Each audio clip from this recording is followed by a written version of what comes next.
short staff. Listen, that person comes here with a cold, everyone drops. Everyone's done. We're all done. We're all freaking done.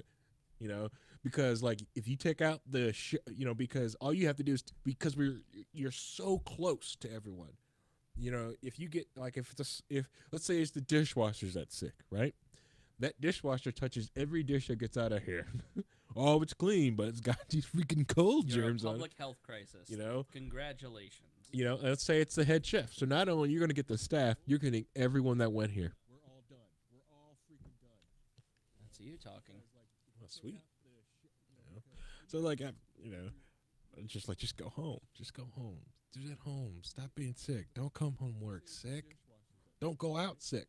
Just like the idea of, oh, I'm sick. Let me go to the bar. You're a jackass. Stay at home. Only processed. Ooh, look at, I'm drinking LaCroix. Ew. Mm. You know the great thing So about pretentious. you know what the great thing about a nap Uh-huh. is that you feel good, but you also I get grumpier after a nap. Tell you need to take more naps.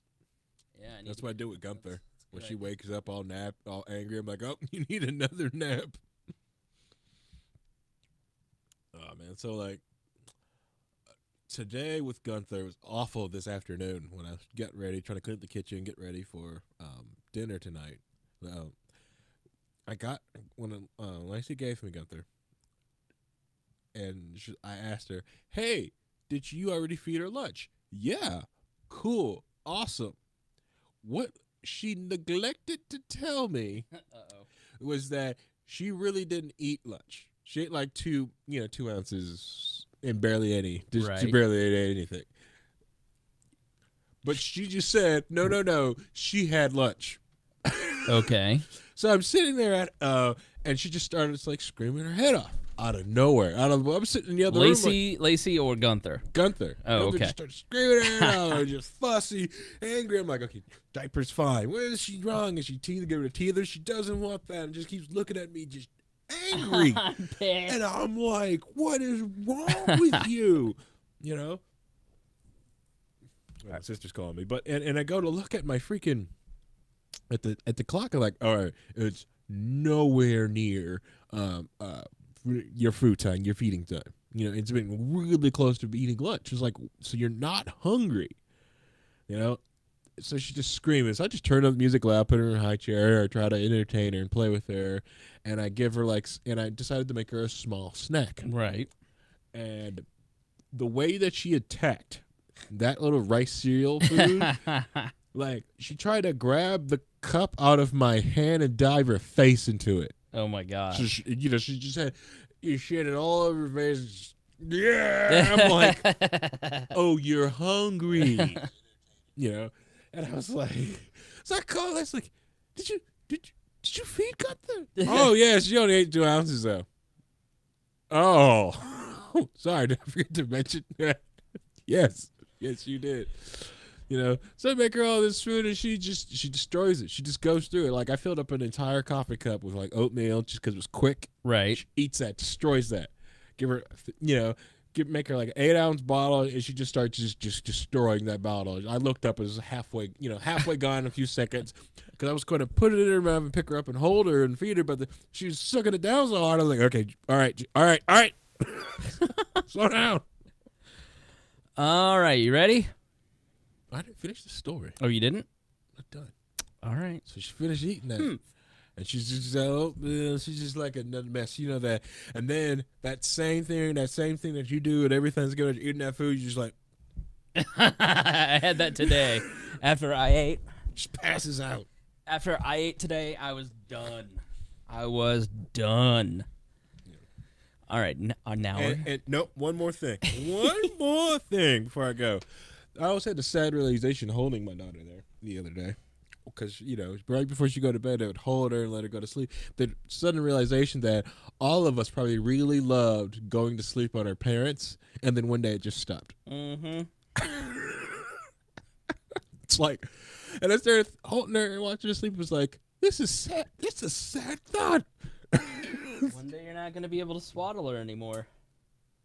She's 2'5". She's 2'5". 10 months and 2'5". She's 2 feet. Jeez. 2 feet 6 inches. All right. Now, are you ready? Chris Spangle urinated. Just a quote. It's a quote. Reading someone's quote. All right. Welcome to We Are Libertarians. I'm your host, Chris Spangle. We bring you all of the irreverence modern politics deserves while putting people before political parties. We examine current events from a libertarian perspective with the goal of leaving you better informed. Please be sure to rate and review us on iTunes. Don't like us on Facebook. Join our email newsletter.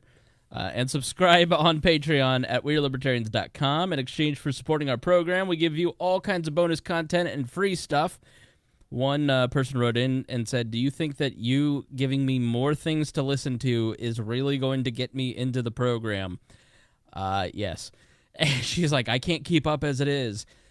Listen, I'm a one-man content machine. I can't stop. Got to keep going. Got to keep pushing this out there. You need it more now than ever before, and I need your support.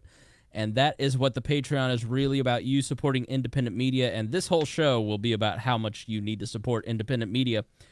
But if you give us if you give us $5, $10, $25, $100 a month as a subscriber, we give you some cool stuff. Go check out the rewards at patreon.com/weirlibertarians.com. And this show is crowdsourced, so you can send us news with the hashtag WALNews or in our Facebook group and Discord channel. We are always taking your questions and comments via email at editor@wearelibertarians.com. Please be warned that this show is raw, unedited, and authentic, so the language is sometimes strong and offensive. My name is Chris Spangle. I am the host and dear leader of We Are Libertarians. And joining me for the first time in a couple weeks is Harry Price. Harry, how are you? I'm going great. I have been sitting in this chair, sitting behind this microphone. It's always funny when we've had a break and we haven't seen each other for a couple weeks. Harry comes back so chatty, and he reminds me so much of my sister, who's a stay-at-home mom, spends all day with a 2- and a 4-year-old, and I go over there to hang out with my nieces, and Jessica talks a lot. And I totally get it, because especially when Lorelai was a baby and Lorelai couldn't talk, that's when Jessica talked the most, because she was like, I need human interaction. So like being a stay-at-home parent is way harder than I think people realize. Yeah. And so you showed up here. You showed up, what, an hour early almost? Yeah, an hour. Yeah. And you are ready to chat, buddy. Yeah, it's been because I've been at home sick. I haven't been going out, so usually I go out to East Liberty and chill, or go out and see people. But I'm a respectable person, unlike some of you people that go out and get sick. You know who you are. Yeah, you people. You know who you are. You go out sick and cough on things. Right. Oh, I just got a fever. I'm just 103. I'm just gonna go to the bar. No, stay at home. Drink NyQuil like a normal person. Stay at home. Put yourself in a self-induced coma like I do. That's a vodka plus NyQuil. Christy Avery is glaring at Rick in the chat. Why is that? Did Rick show up to a Liberty and Chill sick?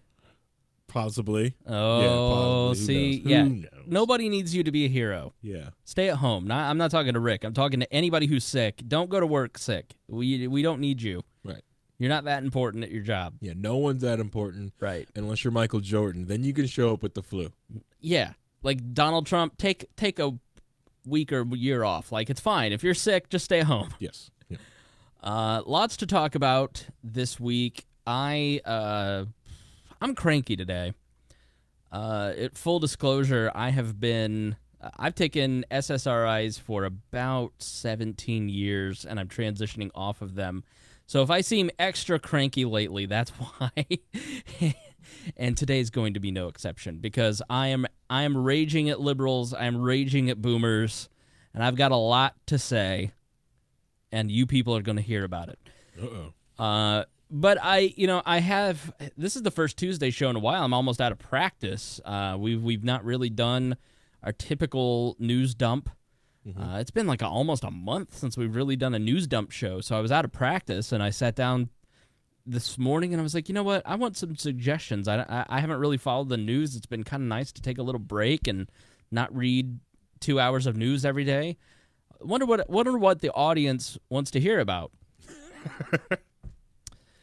And if you didn't hear it in the last episode, we are libertarians. We're trying to build community. We are trying to help you gain more friends. We know you're an introvert, you're a libertarian, and you need friends. And we have devised a set of Facebook groups for you to join in. We'd love for you to join them. Just go to the search tab and type in WAL. Most of them will come up. You can join, or go to our Facebook page and click the groups tab, and you'll see all the different ones there. But if you join the main group, then you kind of get the vibe there. So in the main group, I put up a poll. I love the poll feature. I'm always here's what you need to understand. We Are Libertarians Facebook group, the We Are Libertarians Ministry of Friendship and News. I think it's news. It's got a North Korean title. That's the main group. It's 1,400 people in there. When I ask a poll question group, I'm serious. I want actual answers because there's a reason I'm asking the question. It's the Ministry of Propaganda and Friendship. Thank you. I never get a serious answer. Nobody ever gives me serious answers. Why do people not take me seriously, Harry? Some of these are very serious and hard-hitting questions that need to be answered. So here, the other time is just people's opinions and that people really want to feel. You know? I created my own misery by attracting a group of shit posters as an audience, and I love it. But these made me laugh. So the topic suggestions for tonight. According to our Facebook group, here's what they'd like us to discuss. Dead serious question. Dead serious. Anime girls with guns will make liberty great again. You like the Asian cartoons. Yep. The pending uprising of the South in which society will inevitably change, where liberals are thrown into gulags and a harmonious society is produced. That's actually kind of the theme for tonight. So we're kind of doing that. Gen Z. Going to talk to a couple Gen Zers. It's funny, there's the Chris Spangle show out there, and a lot of stuff about creation and creating things. And one of the podcasts that is in there is a Q&A session with two high school kids who are starting their own podcasts. And the girls, Sarah and Courtney, they said, "Can we come on We Are Libertarians?" And I said jokingly, "No, hit me up when you're 18 and then you can come on. Otherwise, it's probably not legal." And I said it joking. Yeah. Sort of joking, because I don't need 17-year-old high school girls. I don't want anything to do with you. What do you have to add to society in the first place? Then you look at Logan Paul's analytics. Right, exactly. And so Sarah hit me up on Twitter yesterday. She said, "Courtney and I are 18 as of tomorrow. Can we come on the podcast?" So, Sarah actually has a couple really cool podcasts. So I may have them on and explain Gen Z to us old people. So that's a valid topic. Matt Geiger suggested that. Very smart young man, editor of 71 Republic. Go check that out. Make bombs illegal in Austin. I agree with this. I think bombs should be illegal in Austin. There should be no bombings in Texas anymore. Yes, I don't want any 17-year-old high school girls, Rick, because I don't want to attract more Arvins to the party. See, the best thing about being a $10 a month subscriber to We Are Libertarians is you get access to the chat during the live show. Some of these people are really funny. All right, interstate secession, so tearing states apart. I'm a fan. I honestly am at the point where we just give California and New York, or just California and like Arizona, California, Oregon, and Washington, and then we just laser saw that off and push it off into the ocean and say, don't come back. And in 10 years when you're all starving, don't ask for immigration. Why the Free State Project needs an Indian guru with hypnotic powers to be successful. I was not aware that's what they need. It's fair. There's no spice up in the Great White North of New Hampshire. That's right. Not a curry to be found. Curry or spicy food. I went to the Mexican restaurant in Keene, and like the salsa tasted like marinara sauce. I was like, "Oh, what is this?" And I looked back in the kitchen to the the Hispanics walking there. It was like, "Composón." Hook me up. Like, come on, I got this. I will be attending Pork Fest. And I will be attending the National Libertarian Convention. I've been able to make those plans, so it'll be spicy for you. It'd be very spicy. Mayonnaise is spicy. All right, why do we drive in a parkway but park in a driveway? What's the deal? Is Cheeto a chip? Cheeto is absolutely a chip. There's no doubt in my mind. No, Yes, it's Cheeto not. is a chip. No, it's Stop not. being It is silly. not a chip. It is absolutely a chip. And it's yes. It's more of a puff. No, it's a crisp puff. It is but it's a not chip. a chip. It's a chip. Is pork rinds a chip then? No, pork rind is not a chip. Yes. Then why do you think they're called potato chips? It's different. Because you can have they're corn chips. Chips. Pork rinds aren't chips. It is a so Cheese Puffs aren't chips. No, it is a portable delivery device. You put your hand in a bag, you put your fat hand in a bag, and you pull out a chip and you eat it. No, it's absolutely a chip. No, you're being ridiculous. So is non-bread chip because that's a delivery device for hummus. No, that's tortilla. What? Tortilla chips. So it's different. No. It's different. So this is please. I could really go. I want you to tweet at us at We Are Libertarians. We are the letter R Libertarians. Let us know if Cheeto's a chip. How to purge our party of everyone we don't like. Basically, that's every episode of We Are Libertarians. One that did make the list that we will be talking about later. Each other in a buddy cop movie, high-speed chase culminating in a shootout with foreign drug dealers. So we'll kind of be getting to that in a little bit. But yeah, lots of good suggestions. But Harry, you've chosen the first subject.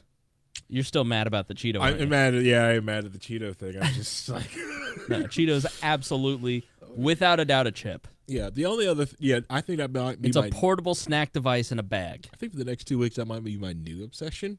But my past obsession for the last 2 weeks has been on Russia, and namely everything at the deal leading up to this past election that happened technically 2 nights ago but because of where Russia is, it's technically like 3 nights ago because time zones and time zones are stupid. Time zones are theft. But anyways, so Putin went for election to become president for the next for 4 more years. Is it 4? Well, here I can read the story. Give you some context here. From the Washington Post, Putin's re-election takes him one step closer to becoming Russian leader for life. He got a victory in a new 6-year term as president, but most of his visible allies quickly signaled that they saw it as a mandate for something greater than that. Leader of the Russian people, rising above politics at a time when the country's very existence is threatened by an aggressive West. The road to presidency for life or some other kind of lifetime post as the country's leader opened today, an independent political analyst. The Constitution would bar Putin from running again in 2024, but for months there's been growing speculation that Putin will change the Constitution or create a new office that would turn him into a supreme national leader like the Ayatollah Khomeini. So, yeah, he's well on his way to being a dictator. I doubt it. I think he'd probably hold it over everyone's head or get rid of the rule just to scare people and probably not even run because it's classic Putin because technically he's been in power since the 2000s, but he was technically their former vice president in 2008 I want to say it was, where he took the back seat, but. Well, he was president in 2000. He took over for Boris Yeltsin, who stepped down. Correct. Transitioned to Putin, and Putin for the next 12 years was president, and then Dmitry Medvedev was the president, and Putin served as prime minister, and basically, or maybe I have that. Yeah, he was prime minister, and it's like the vice president role, but it's more internal, and the president is the leader that is in the out-facing world. Prime minister is internal, essentially, in some of these different federations of the Russian Federation. And the main thing people like to bring up about Putin is like he was an ex-KGB colonel and he served in a post in East Germany, and he was always famous for burning a lot of KGB documents in the basement. So basically, it's like, see, he was just like, no, he was he was a good mailman. He did his job. But now I'm gonna get crap for calling him a mailman. But anyways, he did his job. He burnt documents. He shredded stuff. He did what he was supposed to do. During the fall of the Berlin Wall, he he was in Dresden, I think it was, and in Germany, and he burned all the papers, and he supposedly wept as the Berlin Wall came down, but for the opposite reason of why we wept. Yeah. Well, that's also supposedly he wept for no, in a way, some people could say because he was losing his job, didn't know, but the people thinking that he really he's a massive communist socialist. No, he's just a big statist, just like most people who are in power. But the thing is, he's been running on the whole election of the idea of that everyone is versus Russia. Everyone hates us. Look how they treat us. We didn't do anything to them. Right. The biggest form of democracy in the world has said that we have been meddling in their elections. We have meddled in their election, that we helped pick their leader, Trump, because we celebrated someone's victory. Right.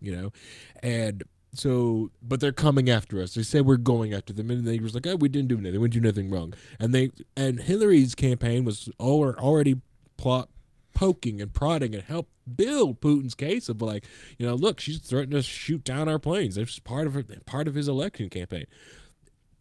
Anyway, so in the past 2 weeks, what happened? Leading into his campaign, which was also weird with it, that we had the assassination attempt in Russia. Let me pull up my.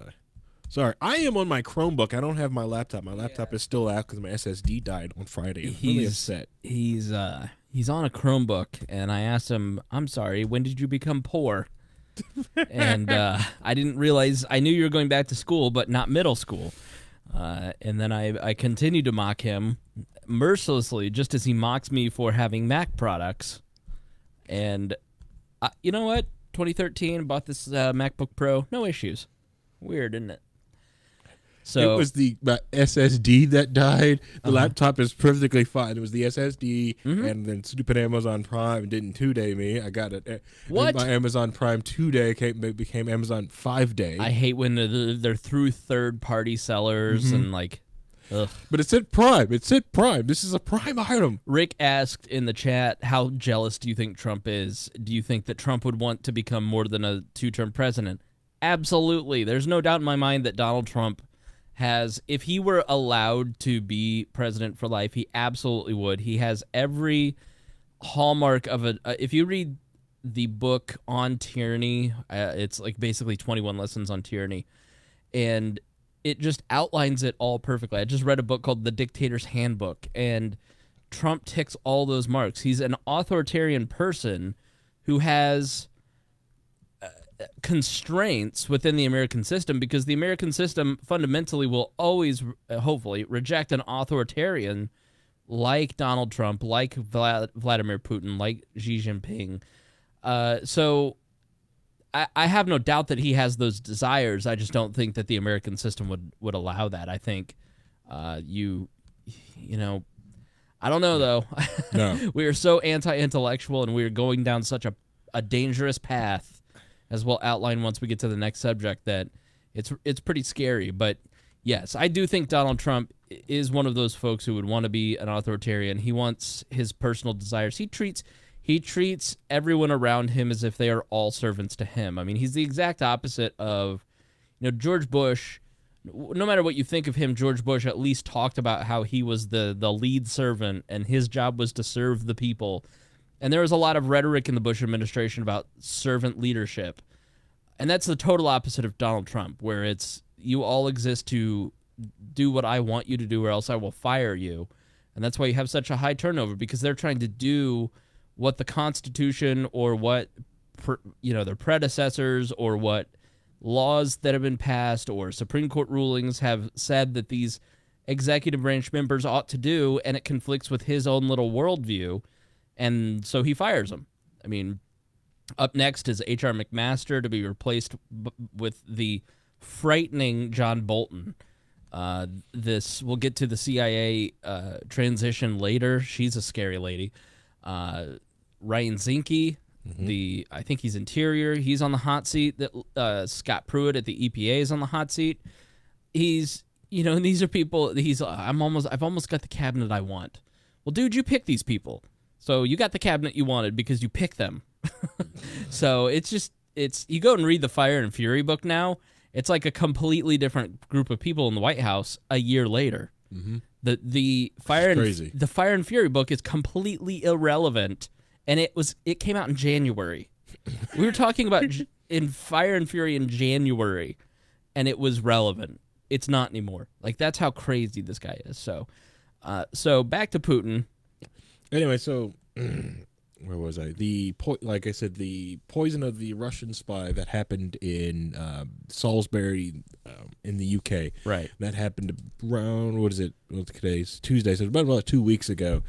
And the thing that's always like crazy about this whole case, about this ex-KGB spy, he turned over to MI6 in the 80s, and gave up information about different Russian spies to the British intelligence, and became an asset of theirs. Right. But he defected, stayed in the UK. So all the information that he had is 80s past. Right. And then here in 2018, he was an assassination attempt was put onto him, and the manner that someone was using was a nerve gas agent, right, which is a nerve gas agent that they known to be used and created by the Soviet Union era Russian government to take this guy out. And then the UK responded in kind, expelling diplomats and forcing sanctions on the Russian government. So this is 2 weeks right before the election. So that spurs a lot of other people to like, look, they're coming after us without any proof. Russia has denied all the allegations of his poisoning, which personally is the great thing, because there hasn't been a use of chemical weapons in Europe since World War II. So you've got this one. So this one bit case pops up in 2018. Right.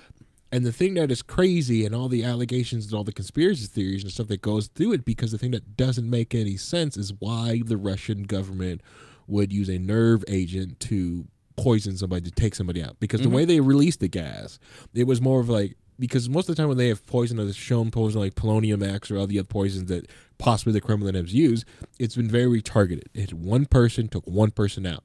This thing was a gas agent that took not only himself out, but his daughter. And it hit the police officer that ran into it, that went there to help. So they had to even put a tent and clean up that. They had to clean up the town where they were meeting at, everywhere is at. So it was it's almost like very sloppy the way they released it. They just said screw it and just kind of released it everywhere. Right. They even had to block off where his they haven't I don't think they released a report because they are supposedly not pulling out the bodies of his dead sons, but they're pulling the bodies out of his dead sons to also probably look for poisonings and stuff like that. Because it is not unusual for in the past of the Ukrainian and the Russian government, that part of Europe, Asia, to use poison in political matters. It's very. Was it Viktor Yushchenko, the former president of the Ukraine? He lived. Yes, and is permanently disfigured with pockmarks and scars all over his face. Correct. The spy who died in Britain. I remember the picture of him in the hospital bed with the bald head. I don't know his name, but I mean, it's very. It happens all the time in Russia too. All these journalists keep turning up dead and poisoned. And, yeah. It's the go-to for the Putin regime. Yeah, and it was the poison you're talking about that we had that one had done in Britain was polonium X, which was a radioactive type of poison, and they were able to trace that back all the way back to Russia just because of the radioactive, because it left a radiation point everywhere it went to, everywhere it touched. So the teapot, the bathroom where they took it to, they took even where they even went to on the airplane, they traced it all the way back. They could basically follow the entire path because this thing was radiating on so many other things, leaving radiation substances everywhere. It's just like, okay, this swing thing went here. They even noticed that they did an earlier attempt and failed and gave up and poured it down down the sink in the hotel room. Wow. Yeah, it's crazy. But even that, they could kind of say it was Russia because they found out, okay, these guys came from Russia. This is how they came in, and they have sort of ties. But the Russian government still didn't oh yeah, that was us. Yeah, we poisoned and took this guy out. Right. And they also have grainy footage of it. But and they barely figured it out because they were about a day into burying this guy before they realized this guy was dying from radiation sickness. Right. It was a day from it. They were going to put this guy on the ground because they didn't know what he's dying from. Then someone finally noticed it was radiation sickness. So that was that one. So you could say that, okay, maybe they thought no one would catch this thing, and they were, because there almost was like a day ahead, but there was. So you would think the lessons learned from that case, right? If they want to go poison someone else, they would, the Russian state would probably do a better job of cleaning its tracks. Mm-hmm. So the whole conspiracy, you're sitting looking at this thing. So either the Russian government snubbed its nose at UK law, the European Union, and everybody, and every tie that they've had to nerve gas agents to take out a spy that hasn't been relevant for 20 plus years. Right. Just to get back old debts, old Cold War debts. Right. Which they have. But the thing is, like, what's easier? Sneak some nerve agent into the UK or put a bullet in this guy, or sneak a gun in and put a bullet in this guy. Then they're like, well, they wanted to make him suffer. The Russian government perfected the curare poison. Mm-hmm. They were the one who's perfected it. Granted, they got it from out in Vietnam. They got it from out there, from using it out there. But the Russian government popularized it and got it really weaponized it. Right. Granted, it was weaponized, but they made it better and made it better delivery system. They made a better delivery system for all kinds of different poisons. So the arsenal was huge to be able to enact all kinds of different poisons on this guy to really make him suffer. And the idea of using a nerve agent just doesn't make any sense. Mm-hmm. Other than either they snubbed their nose or they lost control of a chemical agent. Or it wasn't them. Right, or it wasn't Russia. Right. Either they lost control, really did it, or it wasn't them. Because and then the other thing that because the only other person, there's two other, you can go the conspiracy speculation of the people that could possibly pull this off. MI6 could possibly pull this off to make it look like Russia. The other people that could do it would be CIA. Like if you had some, I don't know, it's like some dark CIA person that's coming into the light right now to come out, coming from the background, coming forward, that wants a war with Russia. They decided to use their deep state contact to put this out there to give a better boogeyman. Yeah, so I think a lot of what's happening and a lot of what this story and the next story and the Russia collusion and the spying and the assets trying to infiltrate the Trump administration and all of this and all the stuff that we learned about the Hillary Clinton campaign, like all of this is how politics really works. Mm-hmm. This is how geopolitics works. This is how governments operate. And this is why libertarians are consistently saying that government is a cancer that needs to be removed from society, because this is how they behave. And they do it in secret, and they can make their own rules, and they can punish whomever they like, and they can kill whomever they like and cover it up. And, maybe that stuff doesn't happen in America, but it happens in a sophisticated, near superpower like the Russian government, and they get away with it. And, it happens in China, it happens in third world countries, and it probably happens here. And that's why people are so suspect of the deaths of people like Seth Rich and Michael Hastings, because we go, something's not right here. So that's why we're really suspect about this stuff, because this is just how all of it works, and we're just now finally getting to see it thanks to the internet age, thanks to the tools that we've created as a society to bring this stuff to light. Yeah, like the whole people's like, that doesn't happen in modern politics. Like most people who've ever been involved in even like to me, like I remember when I first got the taste of it, like a small town politics, of hearing about that in the internet age, because the innocence of most the small town politics are more dangerous than anything else, because you get boss hog style people, not like Boss Hog Liberty, but like boss hog. That's why we named him that. Boss hog style. Not saying somebody hasn't been thrown in a gator pit in Henry County because they defied the Boss Hog of Liberty. I'm not saying that, but there may have been people fed to coyotes. I don't know. Coyotes, snapping turtles. Get your crap together, Helen. Hey Mary, stop arguing about the doughboy. You're next. But small town politics, that's where like stuff goes on. Like I don't know, like some Lawrence mayor stealing someone's dog because they decided to go after, started running in different challenges, or spreading rumors, stuff like that, getting people fired, or if you run for any other office, going after most incumbents in Lawrence, code enforcement will be at your doorstep. Right. They will, you're just automatically, you got flagged. Right. You got flagged. Right. What?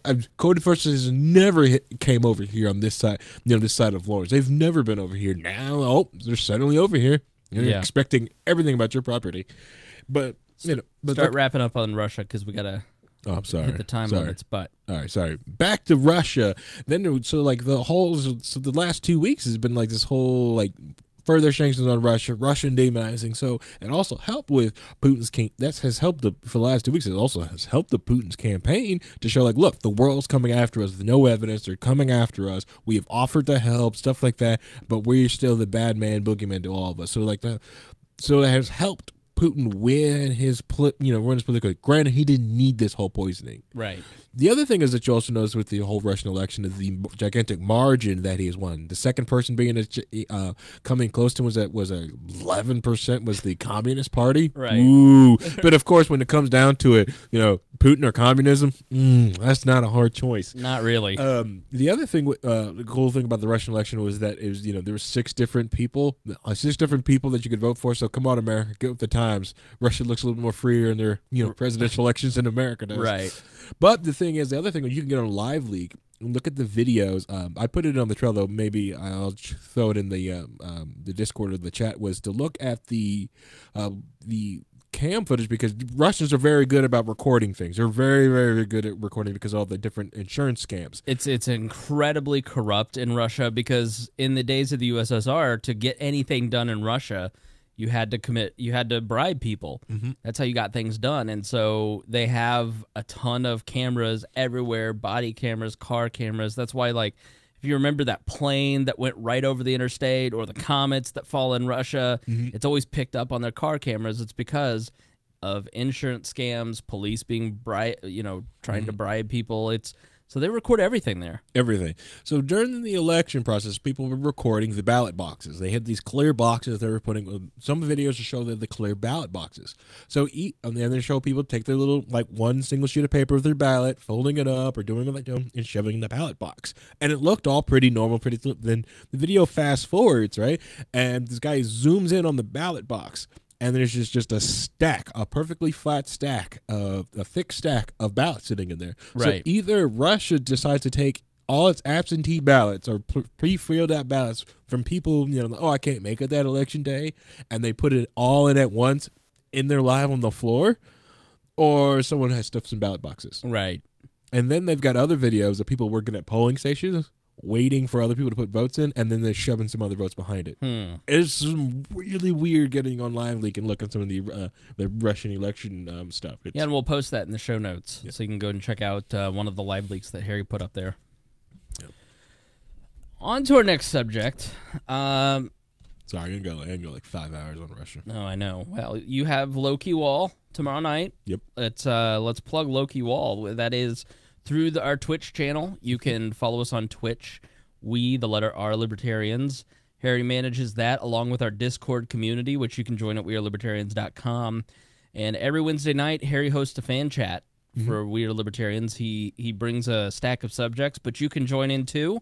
So every night, 8-ish on Wednesday nights. Yeah, it's 8 o'clock. I start the live stream around 7:45 just to let people know, like, hey, it's a 15-minute countdown. Some people get in the chat room and start talk, but, like, even if your level's high enough in the Discord chat, you can even jump into the voice chat there and actually talk and communicate and jump on the show. We actually get Stone jumps on a lot. Reinhold gets on. Escalade Plus gets on, and we all just get on and talk about different stories. And it's not unrealistic for Low-Key Wall to just get 2 new stories that come out of left field just from the chat. And it's usually great stories, and we cover about anything. And yes, I do tie them back to libertarianism, but, just like everything. But everything comes out there. It's really cool. And the only way to get the audio of it is to be a Patreon subscriber, and then I take the audio and I put it into our private RSS feed that you get with all the bonus content. And those Twitch streams, they live for a couple weeks, but not for long. And then the only way to listen to the back catalog is to get that. And I found out that our RSS feed for this feed, the public feed, is being capped too at 300. So you can't get the first 50 episodes. So I will probably take that and put that behind the paywall as well, and put that stuff into the private RSS feed. So the only place to get that stuff, wearelibertarians.com, join Patreon. So Facebook and Twitter and YouTube are all full suicidal, and we should put them all on suicide watch because they're trying to kill themselves. They are trying to drive all of us away from their platforms, and they're doing a damn good job of it. And it's personally sad for me. I mean, to be honest, We Libertarians exist because of the amount of organic growth that I could get from these social networks for the first 10 years. Mm-hmm. The last 2 years, we've seen zero organic growth, almost no traffic back to our website from Facebook. Google now globally has passed Facebook as the official referrer. And it is sad to see these great tools of free speech that bring things like the Arab Spring to light, start to give up on free speech, embrace censorship to please their friends on the left. And listen, I'm a decidedly fair-minded person. I'm somebody that tries to get the truth of a subject. I'm a person who wants to understand the world. I don't come at you with, I am a libertarian. I have libertarian principles. I apply those to the news, but I'm also constantly questioning everything. And so I try to be fair-minded because sometimes the left and the right are right, and libertarians can learn some things from them. But in this case, I'm decidedly anti-left because what the left has decided to do is create a false narrative and start to push that in an effort to regulate these social networks and punish these social networks and control thought and bend it towards them. And the media jumps on it and is complicit in it because the media has never not held a grudge against big tech and these social networks for lifting their stuff. You know, if you remember the Google News fight several years ago where content creators are going, hey, you're just putting your stuff on Google News, or you're just putting this on Facebook. And so what Facebook, Google, Apple, Amazon, Twitter, what all these tech giants have always tried to do is to work with big media, to work with content creators, to work with government officials, and please them in an effort to keep regulations away from their business. We don't want regulations on big tech and social media because we don't want that innovation to be stifled. Think of the millions of jobs that have been created because of big tech and the social networks and smartphones. 83%, according to new Edison research. There's something called the Infinite Dial research by Edison Research that studies podcasting, and they say 83% of people have a smartphone now. Think of all the amazing things that have happened because of the ability for us to get all this technology. A lot of bad things too. There's a lot of downside to all of this, but that's how it goes with any new technology. With any new technology, you have an upside and a downside. But innovation is stifled by regulation, and we are unfortunately about to see the regulation of Facebook and big tech, and it's solely because of political purposes. So for 2 years, we've been dealing with the term fake news and Russia and these bots that supposedly, infest our politics. And they have taken the media and the left and Democrat politicians with the power of the government have taken it upon themselves to start demanding that these big platforms that should stand for free speech start censoring speech. You hear about, you vaguely hear in passing, you watch, like I was listening to Media, I think it's Media Gazer, it's a PBS outlet, and it's focused on media shift, I think it might be. But anyways, great outlet. You learn a ton from this guy, and I listened to his podcast, and they're talking about blockchain technology and how it can help news. And they start talking about how blockchain technology can free journalism and help protect from censorship by governments. And then literally the next discussion in it is, how do you use blockchain to fight fake news? Well, one man's fake news is another man's truth. And that is the problem with this entire discussion, is you are removing the agency and the autonomy of each reader to determine what is or is not news. The leaders of opinion pages, editors of newspapers and TV outlets, they are pissed that they no longer have control over how you think. And so they are using all of this quote-unquote crisis to their advantage, to not only try and claw back revenue that they've lost and the control over our minds that they've lost. And I have repeatedly said on this program and on Facebook, if you don't stand up for the right of InfoWars to publish what they want to say, then you're going to lose your right pretty quickly. And we're there. And you didn't listen to me because you all wanted to make the property rights argument. Yes, Facebook, Twitter, they all have the right to publish whatever they'd like to publish. They are a private business, and what happens on their server should happen on their server according to their whim. There is no doubt that that is the case. But that doesn't mean that you can't make both arguments simultaneously. Yes, I believe in property rights, and they have the right to do this, but I also believe that they shouldn't censor my voice. You can hold two things in your mind, can't you? And I posted something this week because I'm so sick and tired of libertarians being black and white too. We're not supposed to be as dumb as Republicans and Democrats. You can have complex thinking where you can say, I don't agree with censorship on these platforms, but I also understand they have the right to do it. Because let's face it, these platforms are so big. There's 2 billion users on Facebook. Mm-hmm.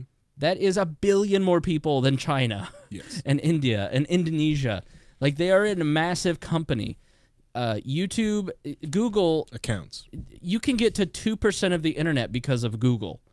Think of the websites that you visit. You visit Facebook, Twitter, Instagram, YouTube, Google. You don't visit many other websites beyond those big tech company websites. Harry, you're different. You're an uber nerd, okay? But for most people, their experience are these basic platforms. They have an enormous responsibility to not let themselves censor and filter out thought. And so the message, the slow drumbeat of the last year and a half has been, we need to fix the problem at Facebook, Twitter, and YouTube. Well, it turns out the problem is conservatives and libertarians. Yes. And we're being fixed. And you should be really fucking pissed off about it. Mm-hmm. And if you're not mad about it because you're so stuck in your unilateral mindset of, well, it's their right to do it, then you're ceding the ground when you should fight. Austin Peterson didn't lay down like a pussy and say, well, it's their right to do it. They can just shut off my Facebook, right? 30 days before the primary. You know, Claire McCaskill is friends with people at the tech giant Facebook. He's running against Claire McCaskill. They shut his Facebook page down because of a drawing of a gun 30 days before the election. And you know what he did? He didn't go, well, you know, the Misesian argument says, and he said, no, this is not right.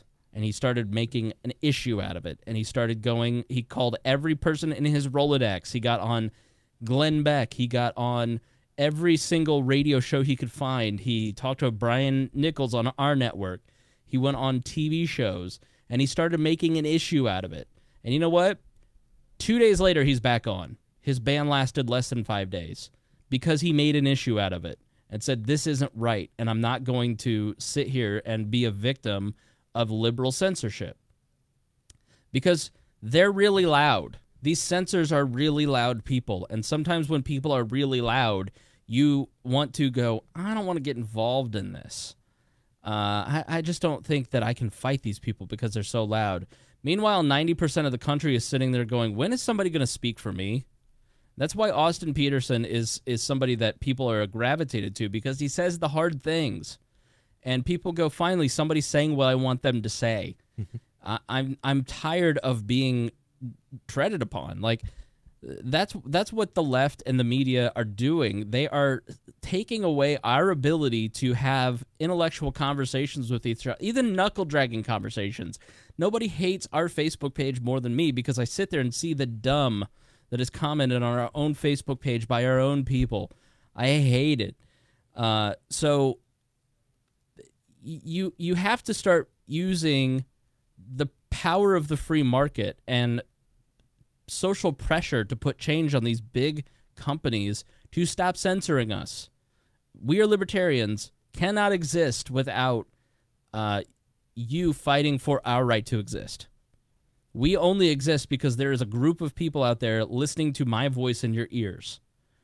It is incredibly important for you to become a Patreon subscriber at this moment in time, because I have a limited window of about 1 to 2 years to squeeze whatever I can out of social media to get people onto our email list, to get people onto our podcast feed, and trying to do whatever last gasp organic marketing I can do with these social platforms. Mm-hmm. Because without them, without the ability to organically be found, we don't exist. And we're going to return at some point to the old internet, which I loved far more than I love this internet 2.0, where it's the blog roll's really important. Mm-hmm. Everybody's networking together and telling you, hey, go to these blogs, check these people out.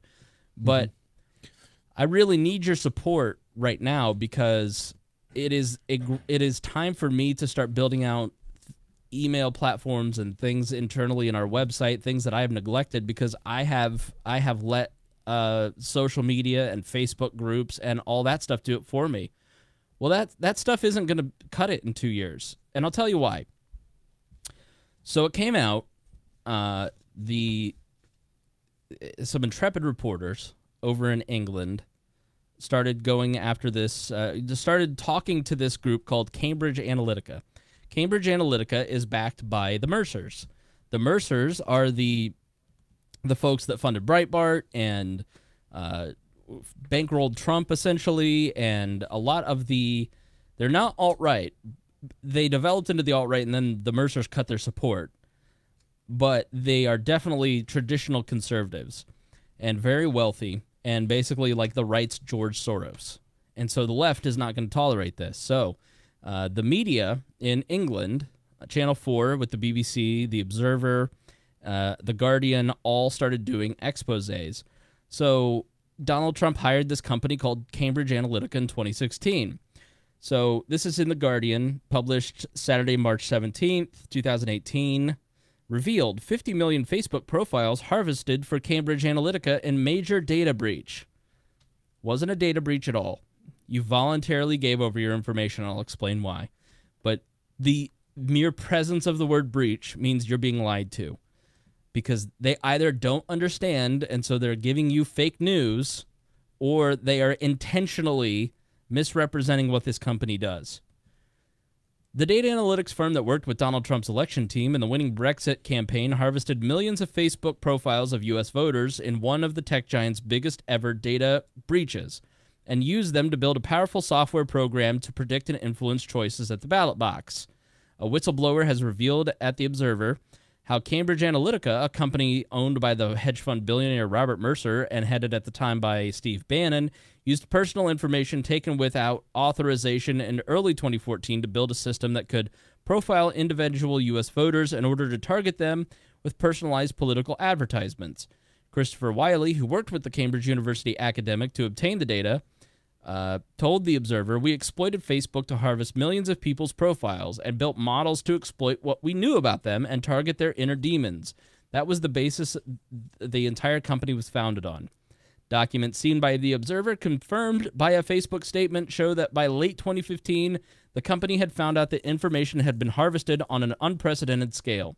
However, at the time, it failed to alert users and took only limited steps to recover and secure the private information of more than 50 million individuals. The New York Times reports that copies of the data harvested for Cambridge Analytica could still be found online. Its reporting team had viewed some of the raw data. The data was collected through an app called This Is Your Digital Life, built by academic Alexander Kogan, separately from his work at Cambridge University.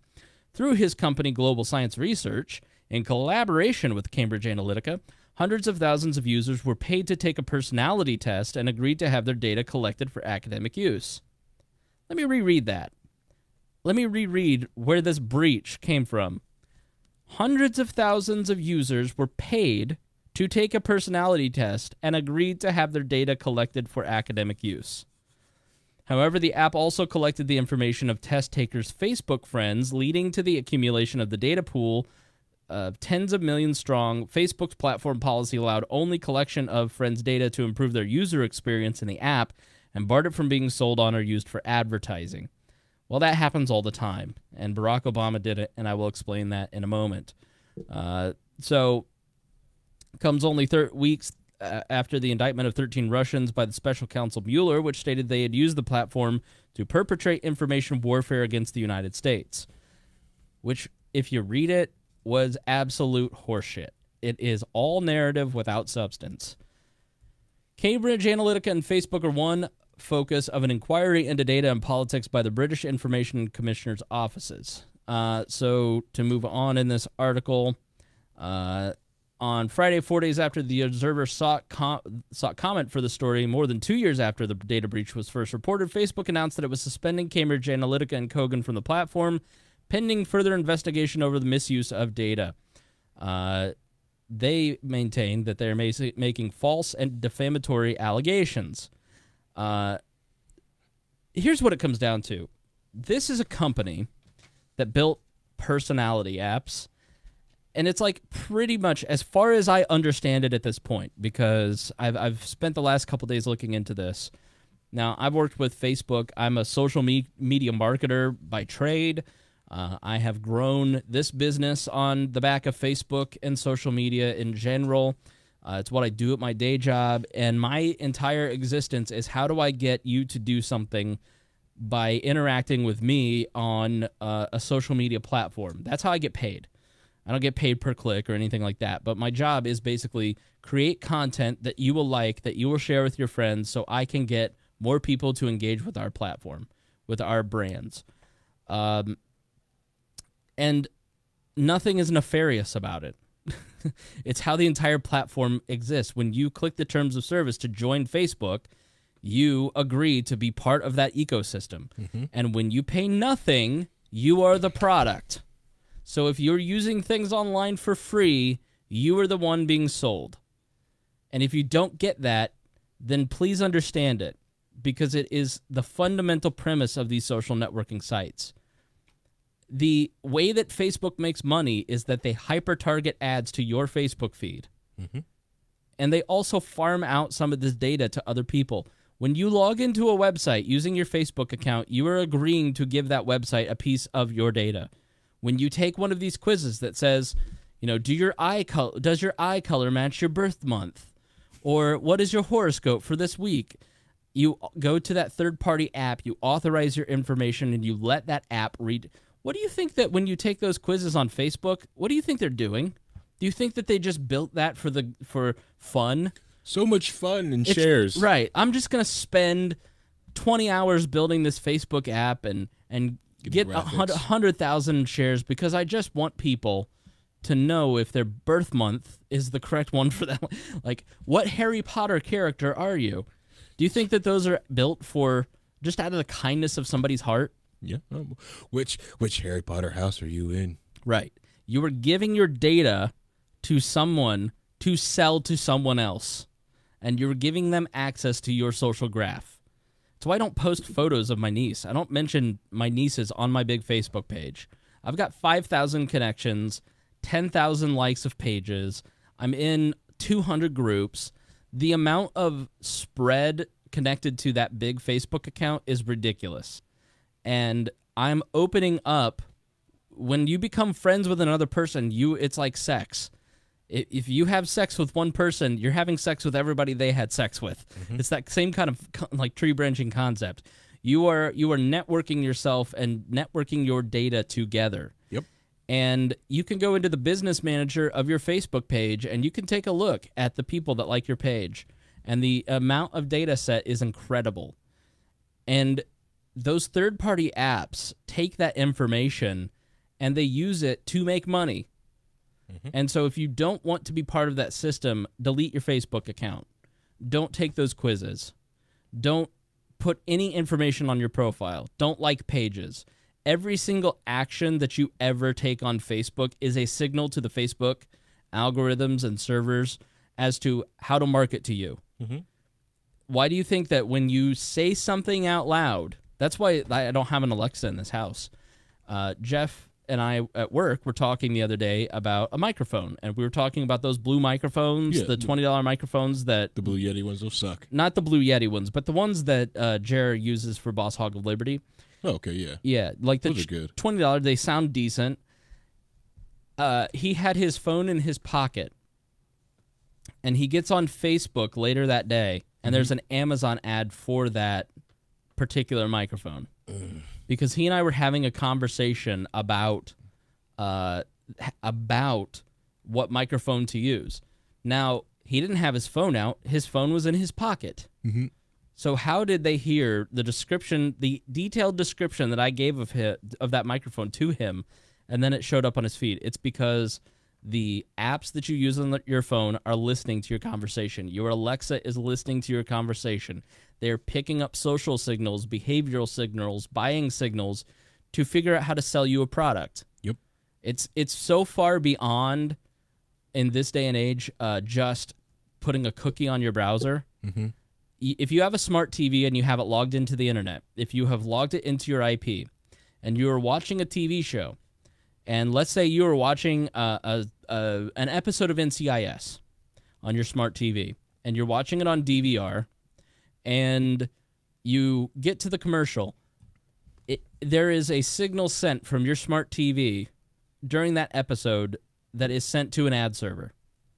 Even if you skip the commercial for the Tide Pod that appeared in that commercial, you have triggered the ad server that will then start feeding you, based on your IP address, Tide commercials on your phone, on your browsers, on all the little ads boxes on the Drudge Report or whatever websites you go to. If you think that, wow, it's so weird, I mentioned this product and it started following me around on the internet. I saw this commercial and then all of a sudden Cabela's started popping up all over the internet because I saw Cabela's TV commercial.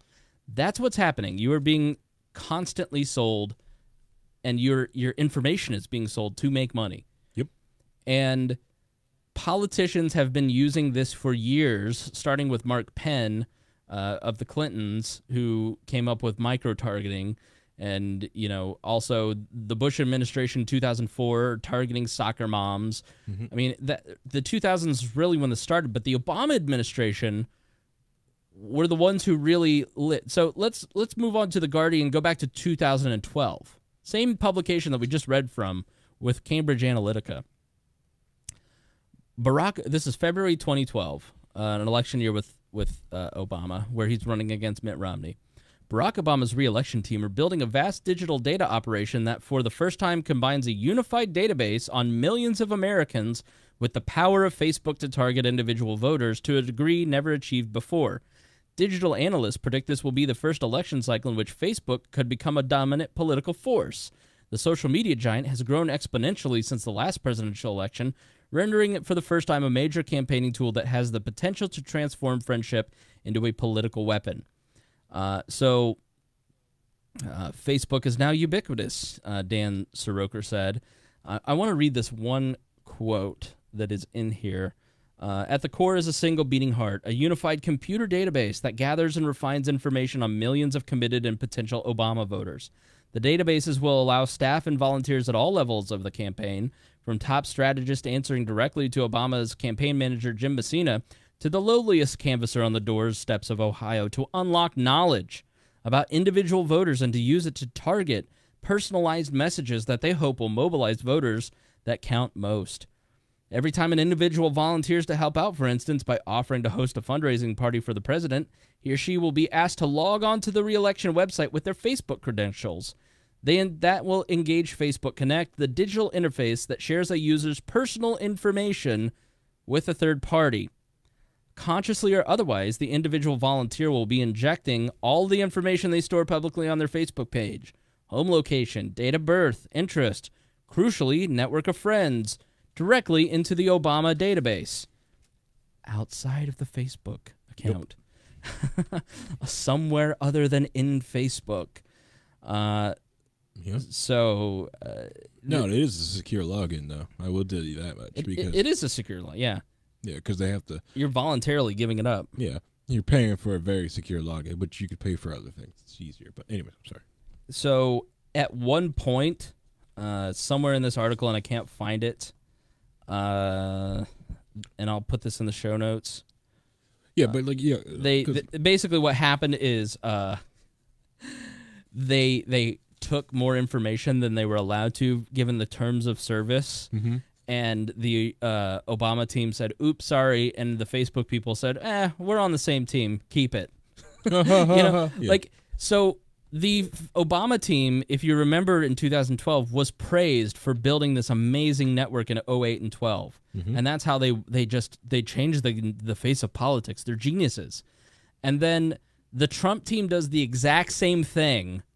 The Mercers fund the exact same thing, and they're demonized for it. Steve Bannon was part of the same operation, doing the same thing. It's just incredible, the hypocrisy here when you look at this stuff. It's such a nothing burger, but it's a complete... it's never letting a good crisis go to waste. They are fighting quote-unquote propaganda by using propaganda and saying that there's something here when there isn't. Denying strength and calling it a weakness. Exactly right. War is peace. Yep. I mean, it's this is from Reason. We're weak. We didn't do any of this. Right. We didn't already have this mailing list, because that's the thing. It's like, well, Hillary didn't do this because she already had Obama's list.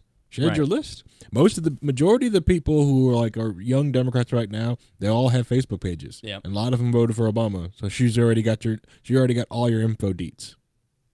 You think that's why you want a LifeLock product if you're a Harry level security person. Like, the voter file for most states, the statewide voter file where you register to vote, has all of the information needed to steal your identity. Yep. It not only has your address, your email, your phone number. In some cases, it has social security numbers and driver's licenses. You can go buy it for $5,000 here in Indiana. You can go to any state and buy a voter file. Mm-hmm. And companies do. These companies that buy magazine subscription lists, Facebook lists, the voter file list, they put all of this into information. If you're a business and you want to market, how do you think direct mail pieces are chosen? Yep. Like, this is how it works, people. Mm-hmm. If you're wondering how you get a piece of email or something, or mail list out of the blue, it's because your name is on a list or something, and someone sold that list. Right. That's why, the Will Libertarians is a great place to give your email list, because Chris is going to sell that thing. I give it to other things. I only give my emails out to places I know won't sell them, or I create a very weird email address that gets kicked out of a whole bunch of different systems. I'm not saying I won't. I'm not saying I would sell your email, but I certainly would buy. Like, if Reason Magazine, if I could buy Reason Magazine's email list, Ooh, yeah. I would 100% do that. Why wouldn't I? Because that would be such a smart investment in my business to grow my business. It's probably a very expensive list to buy. Sure. But wouldn't it be worth it? Oh, heck yeah. It'd be totally return. Double my podcast downloads? Very easily, yeah. So this is 5 Reasons Not to Feed the Russian Troll Hysteria by Jacob Solon and Paul Detrick on March 16th. Russia. Yeah. The Russians intended to sow chaos and have succeeded beyond their wildest dreams, the New York Times said. But here's the 5 reasons not to believe it. Number 1, Russian trolling was a drop in the bucket. According to the indictment, Russian trolls associated with the so-called Internet Research Agency in St. Petersburg spent thousands of U.S. dollars every month on social media ads, which is a minuscule fraction of online ad revenue. Facebook alone reported advertising revenue of $9.16 billion in the second quarter of 2017. That's a quarter. That's four times. So that's nearly $50 billion a year. The Russians are said to be responsible for producing 43 hours of YouTube videos, but that doesn't seem like very much when you consider that 400 hours of content are uploaded to the site every minute. Number 2, Russian trolls were not very sophisticated. Russian trolls supposedly had the Machiavellian know-how to infiltrate the American political system, but their social media posts don't look very sophisticated. The post often featured broken English and puzzling topic choices. A post promoting a buff Bernie Sanders coloring book, for instance, noted the coloring is something that suits for all people. Another post showed Jesus and Satan in an arm wrestling match with the caption, "Satan, if I win, Clinton wins. Jesus, not if I can help it." The post generated very few clicks and shares. That's because authenticity works. Yeah. The reason most of you like this podcast is because I'm willing to share my life with you. I'm willing to be open and vulnerable with you. And the same goes for any type of content. If it looks like garbage on social media or a spam email, you don't click it. It's not effective. You can have a Russian bot pushing out a narrative on Twitter, and it can be, let's say it's 20% of all tweets sent within a 15-minute span. You know how many people are actually seeing that? None. Because all these Russian bots are networked together, but nobody actually likes them. Right. Nobody actually engages with their content because it's all bullshit. Mm-hmm. The fake news stuff doesn't work. Like, maybe your crazy Aunt Donna shares stuff on Facebook, but do you ever, like, look at that and go, "Oh, I believe that"? Oh, yeah, that's the truth there. They got the truth. Right. Like, yeah. When you see somebody share a conservative treehouse or what's the crazy lady that hates Muslims? Yeah, You know what I mean talking about. Whatever Aunt Donna's. The Aunt Donna lady. I've got that meme on my computer still. Yeah. Like I think I saw one of those fake news bots today that like FDA admits vaccines cause autism. I'm like, really? What kind of fake news site is this? Right. Number 3, Russian troll rallies apparently did not attract many participants. The indictment shows much of pro-Trump and anti-Clinton rallies investigated by Russian trolls, but it does not say how many people participated. The New York Times reported that a Russian organized rally in Texas opposing Sharia law attracted 12 people. An anti-immigrant, anti-Muslim rally in Idaho drew 4 people. All right. Libertarians, let's be honest. We've held a few rallies, haven't we? How much impact did we make when we had 4 people show up to our Tea Party rally? Less than 7%. Yeah. How much of the vote did we sway by having a rally with 12 people? All I'm saying is we could probably be, we libertarians probably considered as Russian trolls, as we trolled and tried to almost defend Putin. So we could, we libertarians probably helped right. Putin's election. Even though in 2012, if you go back there, it's in no, it's not 2012 because we barely existed then. It's 2013, I think. I call Putin. I say he's the next great dictator. Mm-hmm, like we were one of the first outlets to call it. Russian trolling, and so was Mitt Romney, and so was Glenn Beck. Glenn Beck was excoriated for saying that he was somebody to look out for, and he's been right at every step. Yeah, crazy conspiracy theorist. Yeah, it makes you wonder why, maybe Russian trolls help Obama get elected twice. Yeah. Russian trolling probably didn't change anyone's mind. Broken English aside, social media posts are not qualitatively different from content created by American activists, and they seem to be aimed mainly at reinforcing pre-existing beliefs and divisions. The Russians might have gotten a few Trump supporters to show up at anti-Clinton rallies, but that does not mean they had an impact on the election. There are so many research projects out there now that show arguing with people on Facebook or posting politics on Facebook changes absolutely no one's mind. It just only serves to reaffirm the beliefs of the people that read it. Mm-hmm. Russian troll hysteria depicts free speech as a kind of violence. Let me read that again. Russian troll hysteria depicts free speech as a kind of violence. The Justice Department describes the messages posted by Russians pretending to be as Americans as information warfare. There's a war on for your mind. But while the posts may have been sophomoric, inaccurate, and illogical, that does not distinguish them from most of what passes for online political discussion among actual Americans. The integrity of civic discourse does not depend on verifying the citizenship of people who participate in it. It depends on the ability to weigh what they say, checking it against our own values and information from other sources. If voters cannot do that, maybe democracy is doomed. But if so, it's not the Russians' fault. And that's so true. The second you give up your ability to think and allow other people to determine what is something that you can read or not read, listen, we really do need to get a handle on these bots. We really do need to open up these social media companies to regulation. We need to get a handle on this. They're interfering in our election. Like, if they're hacking machines, that's a problem. But if they're buying Facebook ads, I don't give a shit because they're not being effective.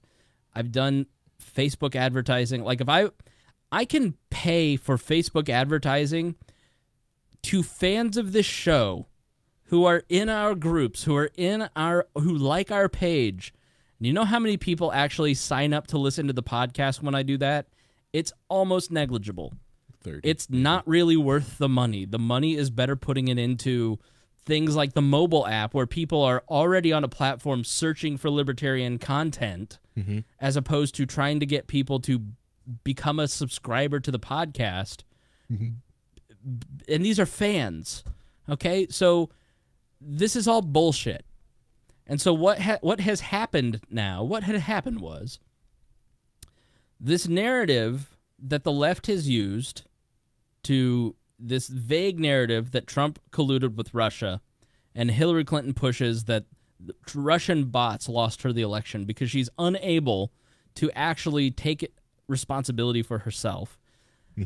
They've pushed this narrative, and big media picked it up. Traditional media outlets like radio, TV, newspapers, think about their financial models and the hit that they've taken in the age of the internet because of social media companies. It's been pretty rough. Classified ads don't bring in revenue. Radio revenue is actually stabilized. Radio revenue dropped, but it's stable and now slightly growing. Same TV advertising is way down because, go ahead. Massive advertising across the board, especially like that old media, and especially when any industry tries to play ball with like either the censors or like one type of demographic, right? Like NASCAR, they're losing lows this year. They're losing all kinds of different ads. Granted, that NASCAR have had its issues. I have my issues and why I don't watch NASCAR a whole bunch. But the idea that they're cleaning themselves up. And then you've got something like Amazon and Twitch that are bringing down the money because they are allowing Budweiser to control Thursday night on Twitch. They're like, screw it. No, 21 up stream. Heck yeah, right. Bud Light, bring the ads on. Right. Because that's where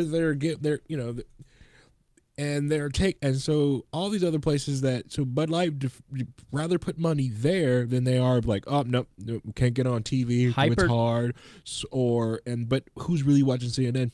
Hyper targeting works better than broad advertising. Yeah. Because then, you go after like, okay, the people watching Bud Light, they're probably drinking a Bud Light, watching like these esports stuff like that, and then it's like these pretentious people that are just claim they're watching CNN, they're drinking Bud Light, they're probably drinking a wine, and all 30 of them.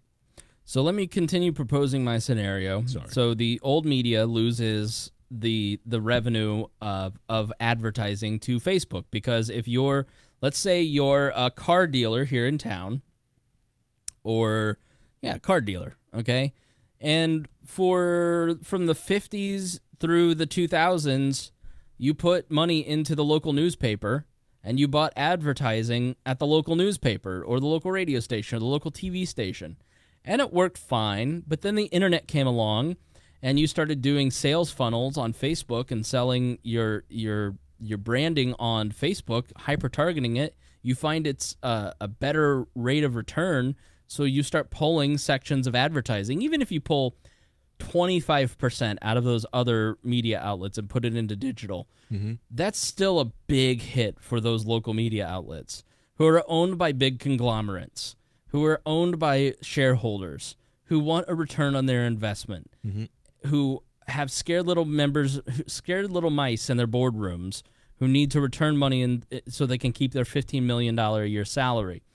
And so when an opportunity comes along, a business opportunity comes along, like Russian trolls and fake news, you may not directly direct your media department, your news department, to start reporting on that stuff, but you might. Yeah, you might.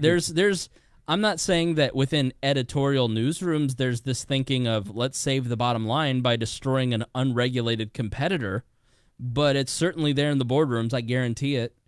And they, within the newsrooms, there is groupthink like you wouldn't believe, and there's also that anger that they're no longer the thought leaders. That how is my voice equal to Alex Jones's?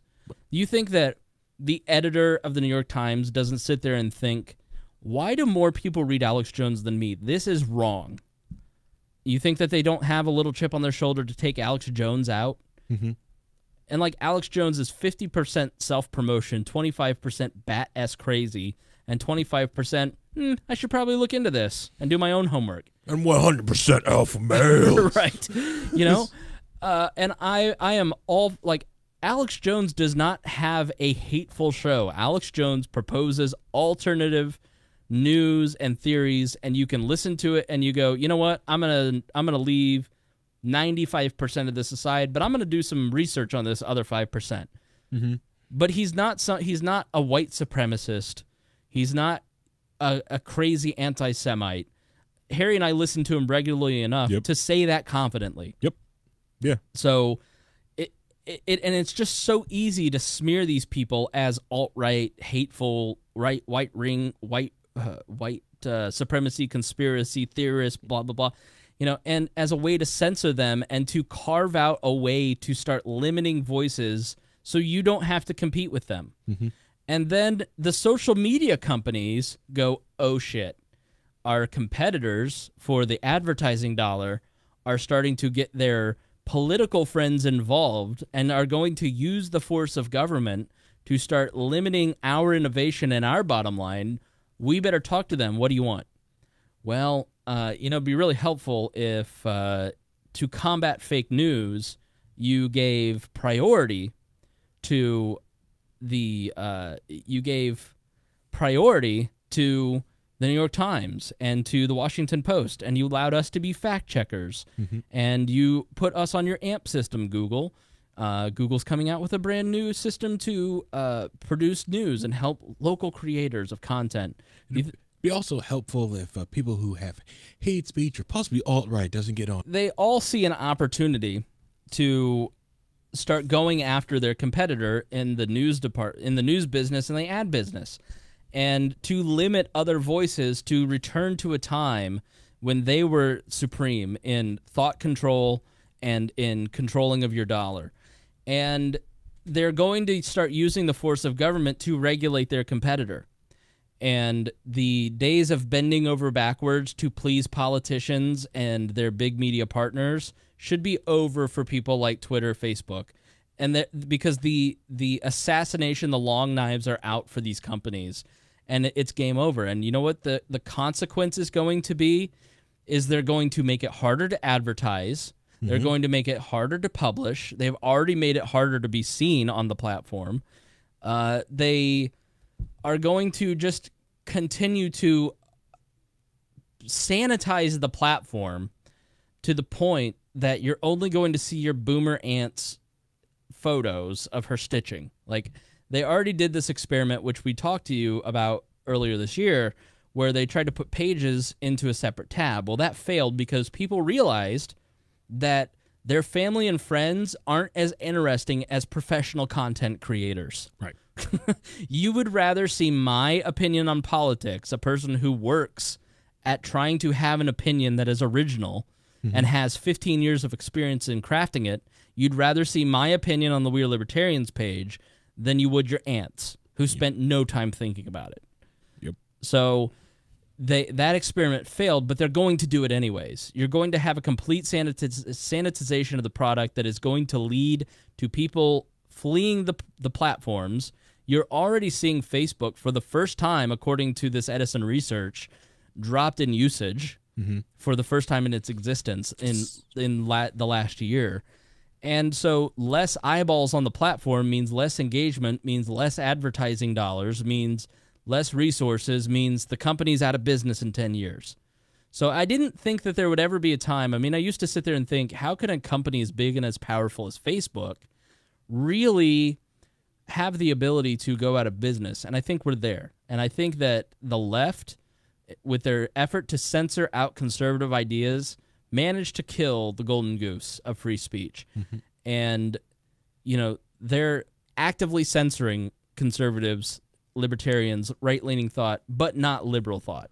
Right. And the other thing is with it is that conservative thought, libertarians, they're almost, since they're getting attacked first, they're seeing the writing on the wall. Right. They're already creating systems like because like Ian Freeman, Free Talk Live, never stop LRN.FM, keeps it growing, keeps it out there because, yeah, you can get your podcast, your video out there on any other stream, on the other platforms, but, eventually they'll take them back down and you need a way to find Liberty Podcast. Hey, I'm going to keep this stream out here just directing on a RSS feed, which is a protocol on that no one needs platform. Right.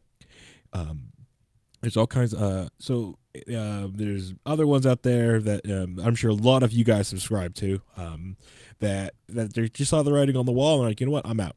I'm going to still do stuff on these, just like Real Libertarians. We're still going to do stuff on the on these free platforms, but it's, you know what, eventually we're going to get blocked off here. Yeah. Like we haven't been hit for some of the libertarian and conservative talk on YouTube that we're still able to stream. We've got no strikes on our channel and stuff like that, but they did take out the monetization that was on this channel. Yeah, and I just turned monetization off for everything because I don't want them running ads. If they're not going to share the revenue of the advertising that is on our Facebook page, I don't want you running ads on my, and they still do. Yeah. Which sucks, but yeah, whatever. Yeah, whatever. Just like just like we live stream, and that's why we've got we got the Twitch live stream just in case, backup places like that, and even that we've got the the hidden emergency VPS backup that in a moment's notice we'll hit a switch that's there, and guess what? Hey, it's our server. We'll just use the email list to direct people to this server. Like, hey, you want to watch a live stream video? Yeah, it's our own server. How about that? How about the Memphis? But because there's one lucky thing that since we are being targeted first, we are seeing the writing on the wall. So when they finally do get chipped away and they put their foot, since they are shooting themselves and they're actively in their foot, they're participating in shedding 50% of the country. Yeah. And they and because everyone is tired. Like I remember, like I binge watched Jessica Jones and a lot of different these like Marvel shows, and they freaking make fun and laugh of flyover country. I'm like, listen, New York City is a small little city. Yeah, I get it that most Marvel stuff happens there, but like, come on, stop making fun of flyover country. So this is the majority of the majority.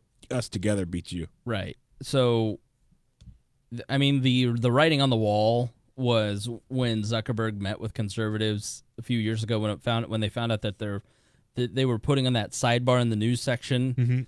They were not putting conservative news in there. Yep. They were actively and they've just, instead of like keeping the promise to not do that anymore, they've doubled down on it. And these companies, in my estimation, they're, according to the non-aggression principle, you can't defraud people and lie to people. And you're getting to a point where these companies are saying they're treating everyone equally when they're not. Yeah, when it's a lie. And it's easy to track when they're not doing that. And there's a site called the Western Journal, which I'm not crazy about their reputation, so take this for what it's worth. Confirmed, Facebook's recent algorithm change is crushing conservative sites, boosting liberals. And you see this on like Google. When you Google the Daily Wire, you see Snopes fact-checking applied to the Daily Wire, which is run by Ben Shapiro, who is a never-Trumper.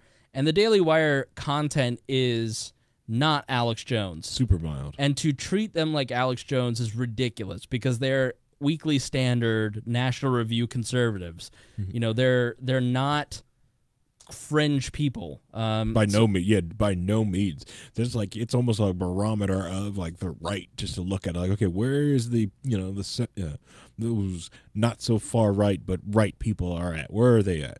Right. So you've got this report from the Western Journal that we'll look through together here. Facebook's much publicized demotion of publishers' content and users' feeds has negatively impacted conservative-leaning publishers significantly more than liberal-leaning outlets. Liberal publishers have gained about 2% more web traffic from Facebook than they were getting prior to the algorithm changes implemented in early February. On the other hand, conservative publishers have lost an average of nearly 14% of their traffic from Facebook. 14% loss for conservative sites, 2% gain for liberal sites. This algorithm change, intentional or not, has in effect censored conservative viewpoints on the largest social media platform in the world. This change has ramifications that in the short term are causing conservative publishers to downsize or fold up completely, and in the long term could swing elections in the U.S. and around the world. So because we are libertarians, what you have is they sell, their business model is based on web traffic and basically impressions and clicks on banner ads. And also, the less people going to your website, the less that they see your subscription model or other content.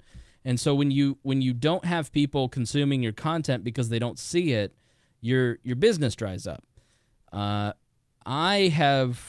My business model is essentially built on building community, because I believe that the way to survive in the next era of media is to network people together of a like mind, say to them, we're all in this together, because we are, and then say, if you support the people organizing us together, you like the information that you get, you like the products that we give you, support us by donating monthly through the subscription service, buy our products, buy stuff in our store, and not so much of an ad revenue model, but more of a community-based model. And that's where I think media is going.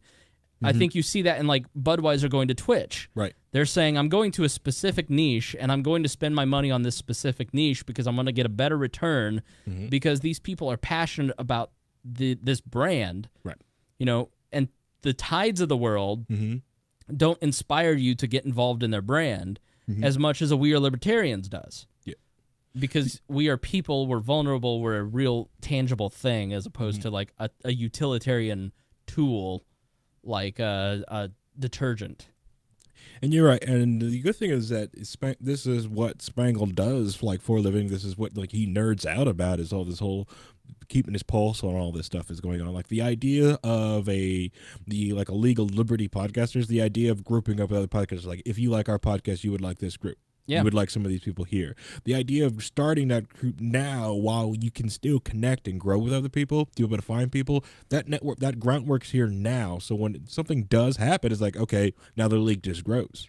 So this is interesting. I just went to tweet this out, and I had kind of heard rumblings that this was happening. So I use Buffer to tweet things out.